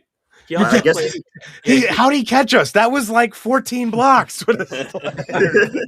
He also played a psychologist on. It was a Netflix show. I forget the name of it with Paul Rust and this other like generic blonde chick. It was very good. It lasted for like only 3 seasons. He was in Fleabag as well, which is a really good show. I'm not sure. I don't even know the actor's name. He's one of those guys. So like there's Love. The name of the series was Love. It was actually there's a tier of actors. So it's like obviously you have your ones everybody knows the names: Tom Cruise, Brad Pitt, those guys. Then you have the ones that like most people know the name because they're kind of relevant, like the Sydney Sweeneys of the world right now. Is that maybe like a few years ago. This is like a D-tier actor. Well, yeah, and like that guy is like people remember roles he played. Yeah, but then no one knows his name. Yeah, that's that tier. But the most of those. I feel like we did that thing again where we just went off on a tangent. Yeah. Oh well, we were just talking about like 28 years later. It's because I read this. Oh yeah, it's because I read the super chat. That's why I got. Yeah. I saw it. I liked the first half, I guess, when it was just Spike and his dad. Yeah. Taylor, I think he was played by Aaron Taylor Johnson. But then it just kind of went retarded like in the second half, and I'm just like, okay, you lost me big time. And once he sneaks his mom off the island, it's what the fuck? What? It got ridiculous. The whole scene in the train is terrible. Like how did she get that far away from him? Like she's she's mentally disabled. Yeah, and by the end they're not even trying. Like the doctor just said, no, we can't kill this alpha zombie because I have a friendship with it. Dude, he's trying to kill you. Like you're clearly not friends with it. Like what are you doing? Right. Well, he's got no problem killing the kid's mom. But the defense around the bone temple is basically just a stream. And they're just sitting there like, oh, no problem. We don't have to worry about anything out here at night. With a giant fire going. What does that say? Hold on. Oh. Yeah, but like the ending where it's like it's revealed that the kid at the beginning becomes the leader of a Jimmy Cavill inspired gang. Like the Power Rangers. Yeah. I think this film got a lot of good attention. Like people were really happy with it. I think the sequel is probably going to really sink it. The director was the director of the Marvels. Yeah, terrible. Yeah. Well, so is it that Fiennes' character, does he like become one to see if he can cure himself? Is that's what I'm getting from the trailers? I haven't really read anything about what the sequel's about. I have no idea. I just know that he walks up to Samson, the bearded alpha zombie from last movie, and that's about it. Yeah. So let's see if this shares. This was my all-time greatest tweet before my Twitter got nuked, and it was just this GIF. And me saying this is the gist of what the 28 years later was. It's true. It's true. Well, that's that. Yep, that's. I'm gonna leave this up for a while. It just goes for a long time. And it was like this got like 1.5 million views on my Twitter, man. and Yeah, I didn't even for more of that in part I didn't even 2. hashtag the movie or anything. I was just like, Is this what got you banned? No, because Oh. this was months ago. This was months before that. No, he said the N-word. That's what got him banned. Yeah. Nutella. I'm still mad at my mother to this day. I tried Nutella about 6-7 years ago. It was the first time I ever had it. I immediately called my mother and screamed at her for not buying it when I was a kid. I was like, "How dare you? Why would you not let me have this as a child?" It's like, I know I was a fat kid, but come on. I could watch this GIF for hours. I think that's why it got so I'm popular. mesmerized right now. I am, yeah. It's kind of hypnotic. But yeah, that was my all-time greatest tweet. Yeah, I don't really anyone else got anything else? I don't want to call this one short today. So I think Fallout's fucking awesome. Oh yeah, you can go about Fallout. I forgot about that. Yeah, I know. I'm like obsessed with it because I'm obsessed with the games, even though I'm an asshole and didn't play the 97 games. Those ones are good. The old ones. I need to go back and play it because I bought it on Steam, like everything, like Brotherhood of Steel, Fallout 2, and all that. I think the show's so fucking good, man. I haven't seen it. I haven't seen season 1 or season 2. For the I so wish Krotosis was on right now. Oh man, he would tear you in half. No, but what I like about it is that and I mentioned this in my video that I just put out a few hours ago, is that it treats the audience like adults. Like it doesn't hold your hand through all of it. It's like, okay, here's like these factions, and then like the world itself is a character, and like there's no good or evil, which is like basically the theme of the thing about Fallout is everybody is evil. That's like the whole thing. No. I think everyone's evil. It's like least who's the least worst, or like there's not. It's not really like basically the Fallout world is a global scale version of an American election. What is the least bad option I can go with here? That's basically what it is. I mean, so in Fallout 3, you have the choice to like disarm the bomb versus watch it blow up the town from like a hotel. Well, I gotta. Can I chime in here for a second? Because I thoroughly hate the Fallout show. I'm like, I don't know. I'm being told by sources that you love it. Oh yeah. Thank you. And this source paid me to say that. I tend to believe him over you. I heard from people that it's like it's like Predator Badlands, but a TV show. It kind of tones. Let me actually read. So as a policy, let me read this. Toller Talks for $2. I heard Generation Offended loves the Fallout show. I have policy. I have to read the super chats. Thanks, Toller. I appreciate all good. But, yeah, for the record, I've not seen Fallout season 1 or season 2, so I can't speak to its quality. But I have heard from a lot of people that it has sort of gone this modern audience route where it tries to be overly quippy or just try to. But that's how the games are. It goes to Bethesda. So here's the thing: it goes the Bethesda route. So there's what was the company? Genoff. What was the company that made the original ones? Interplay. That's Interplay. Interplay had this kind of hopeless comedy about it, like where things were funny, but because it was like the actual comedy itself was how hopeless the situation was, but people were just reacting like it was normal. Yeah. That was where the comedy came from. Whereas once Bethesda took over with 3, and it really got jacked up in New Vegas. Yeah. Where every character was basically like walking around trying to be Spider-Man or like Deadpool. Actually, more like Deadpool, and like just come up with the most ridiculous thing you could possibly say. Yeah, you know, and it was trying to be quippy, like was said. And the show is definitely the Bethesda's version of this. Some people, I mean, I'm okay. Here's the thing about like some people are mad about some of the continuities, like, oh, like this didn't happen or this is, and I'm like, I'm okay with a lot of that stuff because here's the thing is many of the events of the Fallout games, some of them won't happen anyway if you make the right choices and stuff. So I'm cool with it having its own sort of mini continuity off of the main. But the show in and of itself is like part of the lore. It's mostly connected to the New Vegas lore. That's because that's where it takes place. They did have the Shady Sand stuff happen in like Fallout 1 or 2. Yeah. Well, so yeah, okay. A lot of time. Go ahead. With the show.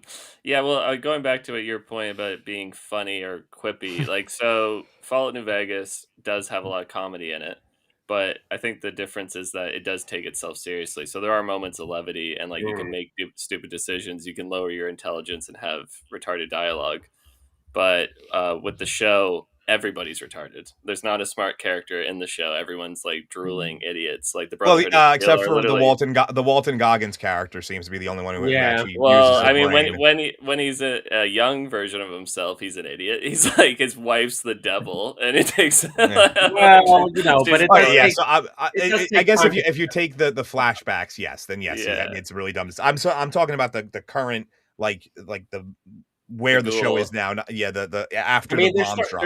they're starting to put in all the factions. Like, yeah, we got the Brotherhood of Steel in the first season, but now they have like, and it's funny because they have like a meta joke. It's like, oh, Caesar's Legion. Oh, you got that like hard C because it's like Kaiser's Legion in New Well, Vegas. that's actually so. The funny part is that's actually a more accurate pronunciation. Kaisar, yeah, Kaisar would have been because there was no C. Like the way that we pronounce Caesar was not in the Latin. Yeah. So Kaisar is actually probably more accurate. Yeah. But like, I guess like there was some of the Institute in the first season, I believe. But now and the New California Republic, it's slow going the second season and introducing all the factions and like why it all matters. But it's in the second season not as much as in the first.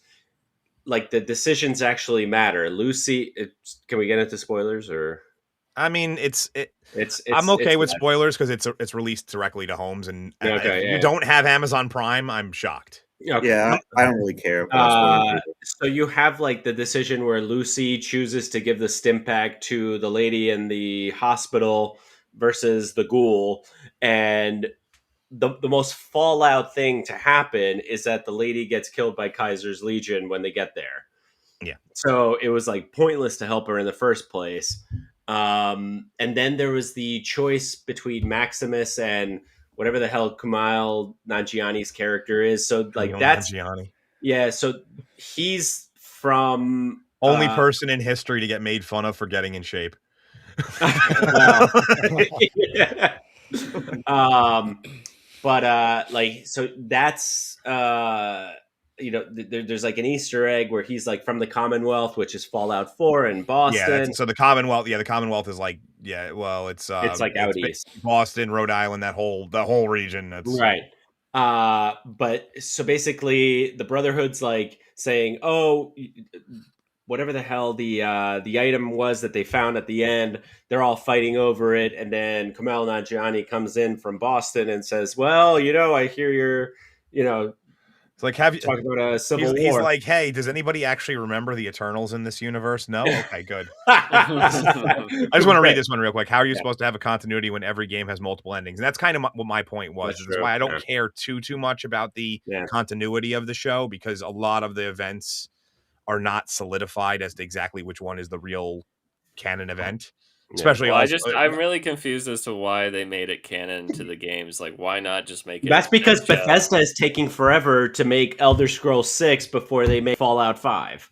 Well, it still confuses me to just not make, hey, the show's its own continuity, the games are its own continuity. I mean, hire some more programmers and make Fallout 5. They also Fallout 4 ended up being, I mean, it sold a lot of copies, but toward the end, people weren't buying as much of the DLC, so they had I have a feeling that they're worried about sales, and that's why they haven't made a Fallout 5 yet. I mean, so also the 76 that didn't do well because they basically had a lot of bugs, but that's like endemic to Bethesda games. I'm sure when the Elder Scrolls 6 comes out, it's going to have a ton of bugs, but they are entirely consumer unfriendly because somebody released a patch for Fallout 4 calling it Fallout London, and they like immediately upgraded the game so the patch wouldn't work and you couldn't play like some fan-made extension.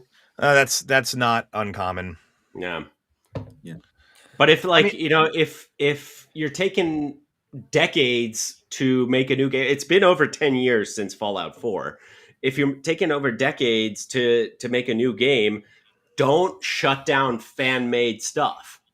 Yeah. Yeah. Well, they also made Starfield or whatever, and that was a broken game. Yeah. So like, I mean, this is what we're gonna get whenever Elder Scrolls happens. If it does happen, that's what you're gonna get. It's gonna be the same thing with GTA 6. Well, yeah. What was it? There was before. So since Fallout 4 came out, there has now been like the knockoff version, so to say, is Outer Worlds, right? And they already have the second Outer Worlds. Like, yeah. So that just goes to show you how long it's been that there was 2 knockoff games that came out in the time being. Yeah. But yeah, I mean, go ahead.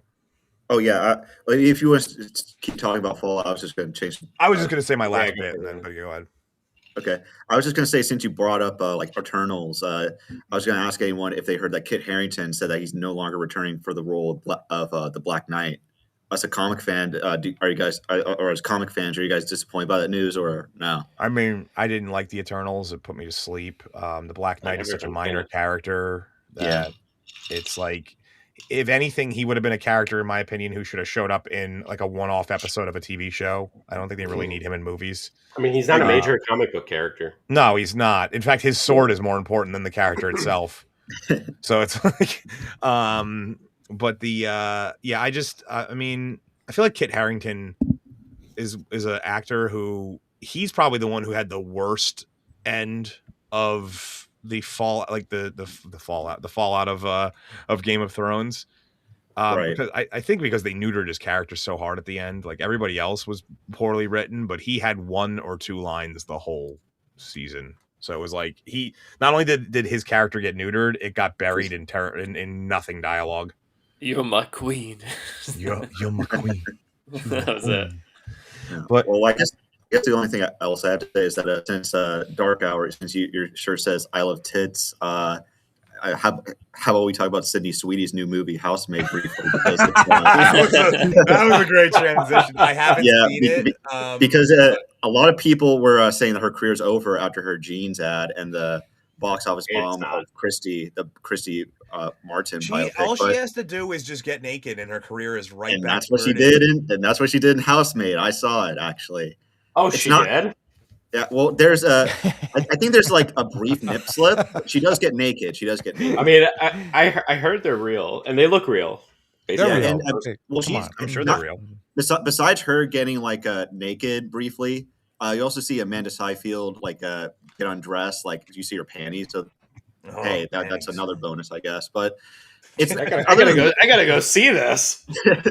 But other than that, it's not. I wouldn't call it a great movie by any means. It's just like an erotic thriller. Which, hey, if you like Sydney Sweeney and Amanda Seyfried, it's your movie. But if you're going for the plot, I would say you're not going to be impressed, especially by the third act. You're going to be like, this is pretty stupid. But your internet's starting a lot of people. Well, I'm going to go see this on Friday. Up? I think your internet was taking a dip there for a second, but you're back. Oh, sorry.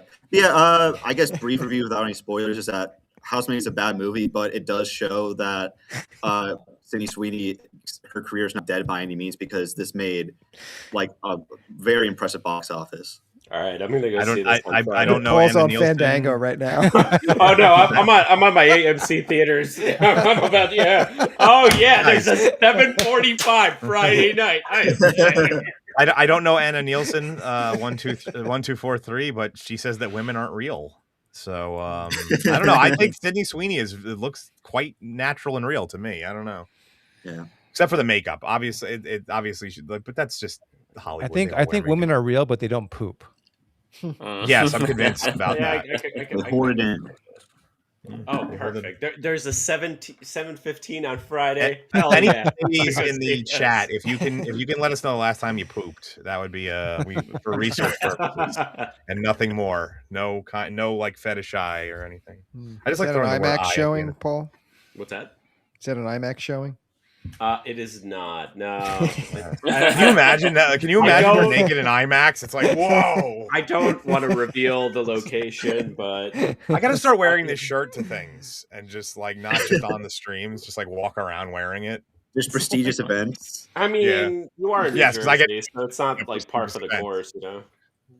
Par for the course. I mean, I have a couple other ones too. But like I said, unfortunately, this one got delayed. I was going to wear this to the Christmas special, but it's nice.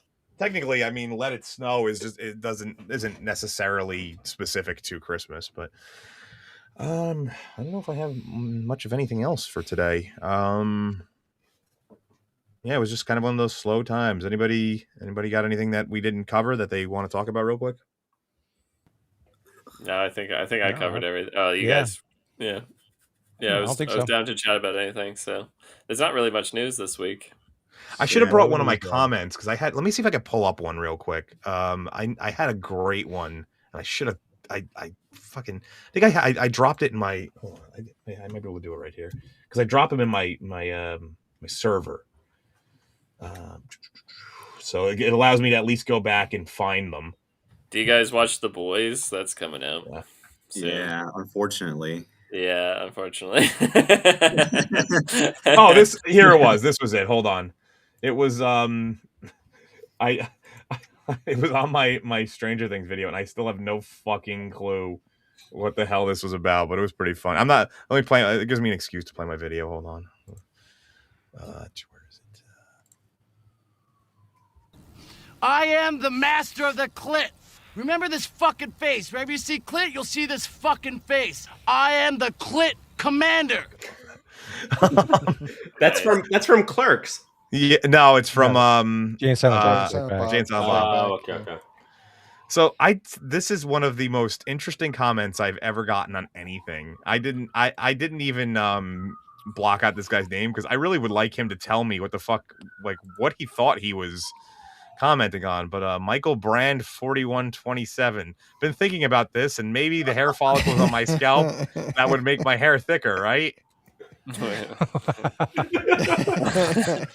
I was like, probably compared to which ones? Ass hairs are pretty thick too.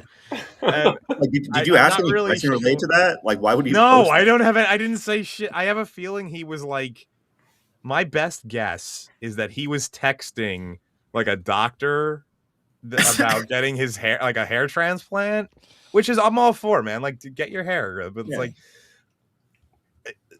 why in my comments? Like, what was that about? You know, I'm all for that, but you know, you gotta. I would check that next time you do that. Most anticipated. Toller Talks wants us to say our most anticipated movies of 2026. I think we sort of did this on the Christmas special, but some of the people weren't here. So if you guys want to go ahead, you can. I mean, right now I don't know what's releasing, but Doomsday maybe. I mean, well, there was a hold on. Somebody had sent me a list. Supergirl. Where is it? Supergirl, obviously. I like the 1980s Supergirl. She was hot. Yeah. Oh, Dune 3 is that's coming out. Oh, wasn't that like that's really? December? Yeah. That's December. It's releasing the same day as Doomsday. Okay, yeah, Dune 3 for sure will be my most anticipated film of the year. For sure. I'm actually looking forward to Project Hail Mary. But as somebody who read the book, I fucking loved it. I'm also looking forward to that. I hope they don't. What about Masters of the Universe? Let's see. Spaceballs 2 is coming out, isn't it? I'm sure they're not going to cuck He-Man. No way. No, not a chance. Let's see how I can share this here. like the show did. But yeah, I'm sort of a masochist. I'm sorry. Go ahead. Oh yeah, I'm sort of a masochist, so I'm just I'm anticipating like really shitty movies coming out, like Animal Farm, and well, it's not guaranteed to be shitty, but I feel like the Odyssey, like that's going to be pretty controversial when it comes out. I predict it's probably going to be a box office success, but I think that doesn't look good. I'll just read them. Why do you think it's going to be controversial when it comes out? So it's utilized. So Christopher Nolan, there's a ton of translations of the Odyssey you can choose from, but he chose Emily Wilson's 2017 translation, which is very divisive because it's a kind of contemporary reading of or interpretation of the Odyssey, where she makes him more of a Odysseus, more of a fool and a bad person. Sorry, no, that happens when I like close out the thing that was. Well, I can see that happening, unfortunately. So I mean, just based on the cast that they have, you know, nothing against those actors, but fucking come on, it's supposed to be, you know, the Odyssey. And, yeah, I mean, I would like the Odyssey to be a good movie. I really would. It's gonna be a good movie. Christopher Nolan can do no wrong. Tenet. Dark I'll just read this because it didn't really show up on screen very well. When I zoomed it, all it did was make it blurry. So yeah, the box office predictions for 2026. The sure things are the Odyssey, Toy Story 5, which no one asked for, but yeah, you know, and Spider-Man: Brand New Day. Well, aside from the CGI animals, I'm actually curious about Disclosure Day. Yeah. Oh God, I forgot about that. Yeah, but Steven Spielberg lost it after artificial intelligence. I am not going to argue with that. That's true. But hey, man, it's still Spielberg. Come on. Well, hey, dude, Munich. Come on. You guys didn't like the masterpiece that was Ready Player One? Actually, as someone who read the book, it fucking sucked. Ready Player One didn't go half as far as it could have with what happens in the book. Yeah. I was really looking forward to see him reciting every single line from War Games. I'm surprised, you know. Oh yeah. The question marks list here. The one that I keep forgetting is coming out. By the way, is Clayface. Yeah. Clayface, yes, Darren Aronofsky. I like the director, but I think it's the right person to direct it. I just don't know if it's going to work. He's directing that? A lot of people didn't think that Joker was going to work too, but weird. Look at how that turned out. I'm actually all for that. Aronofsky's great. He's directing that. The guy from Speak No Evil, the guy that directed Speak No Evil, he's directing Clayface. He's also did Mother and The Whale. Godzilla -0 to be. That's not coming out this year, right? I don't know, but I'm not expecting it to be bad because I love -1, so I have no reason to assume that it's going to be bad. Yeah, -1 was great, but does it need a sequel? I mean, there was kind of a sequel bait in the ending, there was. Oh no, it is. It says it's coming out in June. Godzilla. And I guess I'm excited for that coming out. Yeah, -0 is coming out in June. I guess that's probably my number one. It's weird though because just like -1, it has no one's really. You know, it got mentioned and then it was like, okay, move on. That was kind of like was fucking good though. -1. Well, I'm saying I'm not saying that the movie was. I'm saying that I know. The advertising for Godzilla -1 was, hey, there's a Godzilla movie coming out. Go see it if you want. That was like. Yeah, that's the McDonald's of film. It's just fast food right there. Yeah, but I think Clayface can make a profit or meet Joker levels of success because I think people are starting to get tired of the traditional superhero story. They want something more. They want to like character studies of like flawed villains, and I think people will be interested in a flawed character study of Clayface. Yeah, but Joker's the Joker, you know, like we know who Clayface is, but is the normie going to give a shit? That's the question. So it could be good. I don't know. The whole DCU is so fucked up that, you know, because like this is like its own thing, right? Or does this take place in the Batman universe? Like what the fuck? I think it does. I think it does take place in the Batman Okay, universe. so you're gonna have someone with like T-1000 powers in the Batman universe? Like, okay. Sure. Oh, hold on.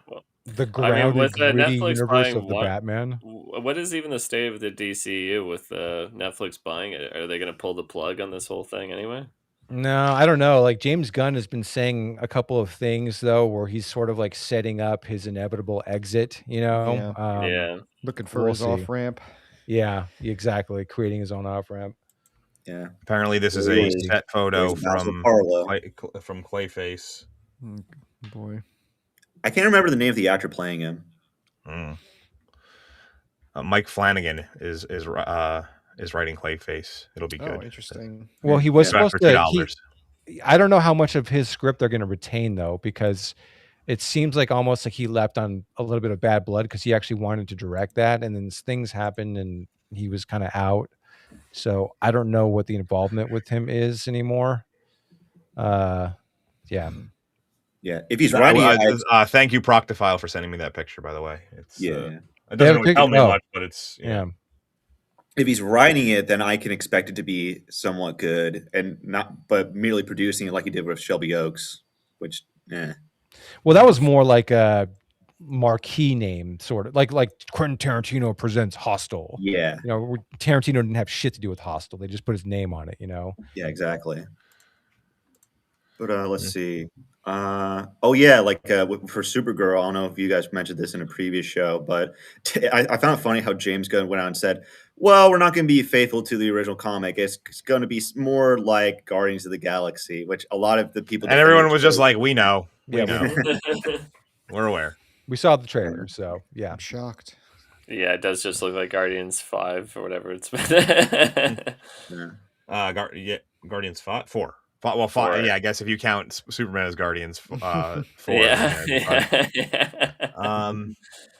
yeah, I think I'm pretty much tapped out on topics. I don't really have much, and I know we're about to lose a couple of our guests anyway, so I think I'm gonna call it for tonight, so that way everyone can get their chance to send off. Let me hold on right here. I got this. So now it is time for everybody to plug their shit. There's reference right there. That's where you are, where you've been, what you got coming out, where we can find you, all that jazz. I'll start with the two guys who have to go. So Paul, why don't you go first? Hey, how's it going? So I just put out a Fallout video. More Fallout videos coming because I got a lot to say about the show.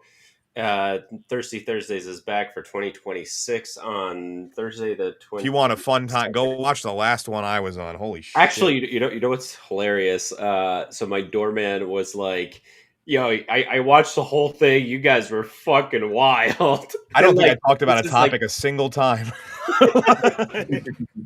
Yeah, no, he loved it. But yeah, so check me out at Off the Cover.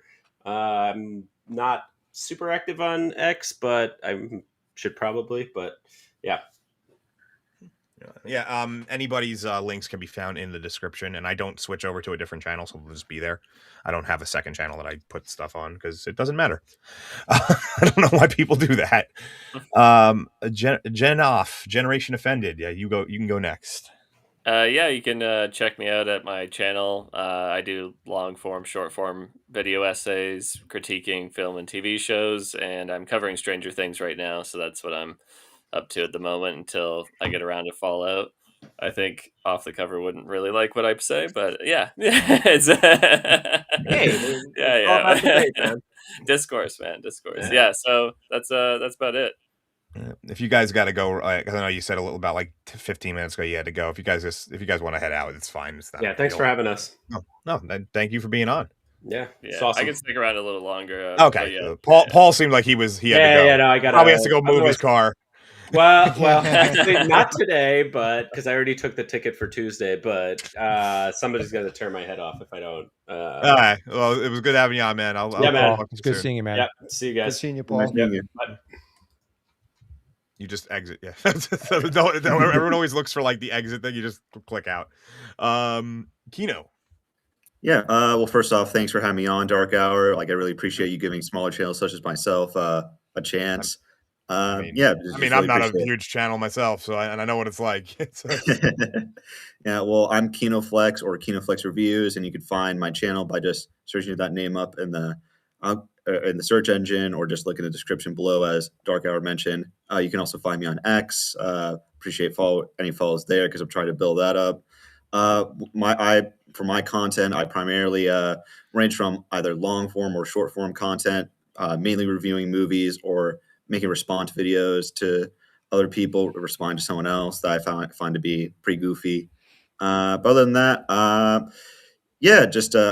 I'm looking to primarily review a lot more movies that come out this year, and getting a fixed schedule for it. Do you have like anything coming out soon, or?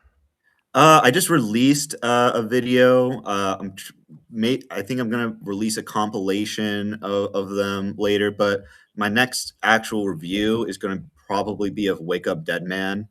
Okay. So yeah, I don't know if that's the Daisy Ridley movie that flopped, right? Oh no, that's the Ryan Johnson film. I think I forget what was the one that Daisy Ridley was in that flopped. Buried the Dead. Sorry. Dead Man. Sorry. Yeah. Wake Up Dead Man. Is that the one? That's the Glass Onion movie. Yeah. Sequel to Glass Onion. Yeah. Yeah. Can you blame me for getting these things confused? No, I can't. But yeah, thank you for coming on. You know, it was funny because I kind of forgot that I was supposed to have a show this week because I did the New Year's Eve one. I was like, normally it's every 2 weeks, but then I was like, shit, I have another one I have to do. So I was like, so you were one of the first people who was like, yeah, I'll do it. Yeah, I was like, okay, cool. And that's really honestly sometimes that's all that matters. So that's just availability is the best ability. I always say that. So yeah, try to be available when I can. Bobby and Matt, whichever one of you wants to take over for your channel to say what you guys got coming out. You can go ahead, Bobby. Okay. So we just released our Alien Resurrection retrospective review. So we're continuing that series, and we just got the Avatar Fire and Ash review in the can. So Bobby's cutting that right now. That should be released this weekend. Probably Saturday. Yeah. And what was don't give away too much from your review, but what was your general feelings on the movie? We're kind of a hot take, man. We got some hot takes. Yeah. Okay, fine. Which means you probably, if it's a hot take, that means you guys liked it. That's what I can only. Hey, listen. Apparently, everybody loves these movies. They make $1 billion, you know. So yeah, we like. No, I plan on watching this one either. I don't care about. No, you're actually not missing much with this one. It's just it's a heavy retread of the previous films. It's not really. But the first half is fucking solid. Yeah, like, really good. It is like really good. Well, wasn't that was kind of what it was with the first movie? If I remember, it was like all the stuff in the beginning was pretty cool concepts. Like, oh, we made like a bio mech basically for you to go in. Well, no, I mean the actual story is pretty good. The first half of this one, and then it just. I know like the meme of the movies, it's just like a retread constantly. It's filler. But the second half, like literally, is just. Well, it's funny. Do the third act. James Cameron. We were having this discussion in the Discord the other day. James Cameron only has technically 10 movies he's directed. Correct. Yes. And half of them are Terminator or Avatar. Right. So it's like. You guys must be big fans of Alien Earth, I'm sure.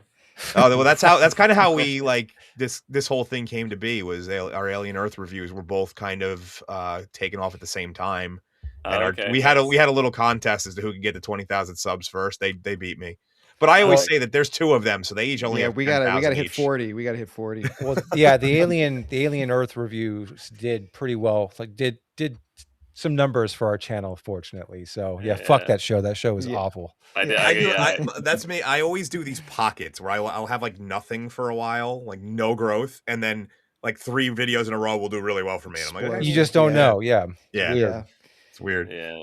As for me, for my stuff, I have my second Stranger Things video. I'm gonna be sitting at this computer for the next like 48 hours doing recording and writing and editing and all sorts of shit, and hopefully Thursday, Friday the latest, it should be out. It's gonna be my longest video ever, and I'll do a because I enjoyed it last time, and my videos are now officially long enough. We're doing a premiere makes sense.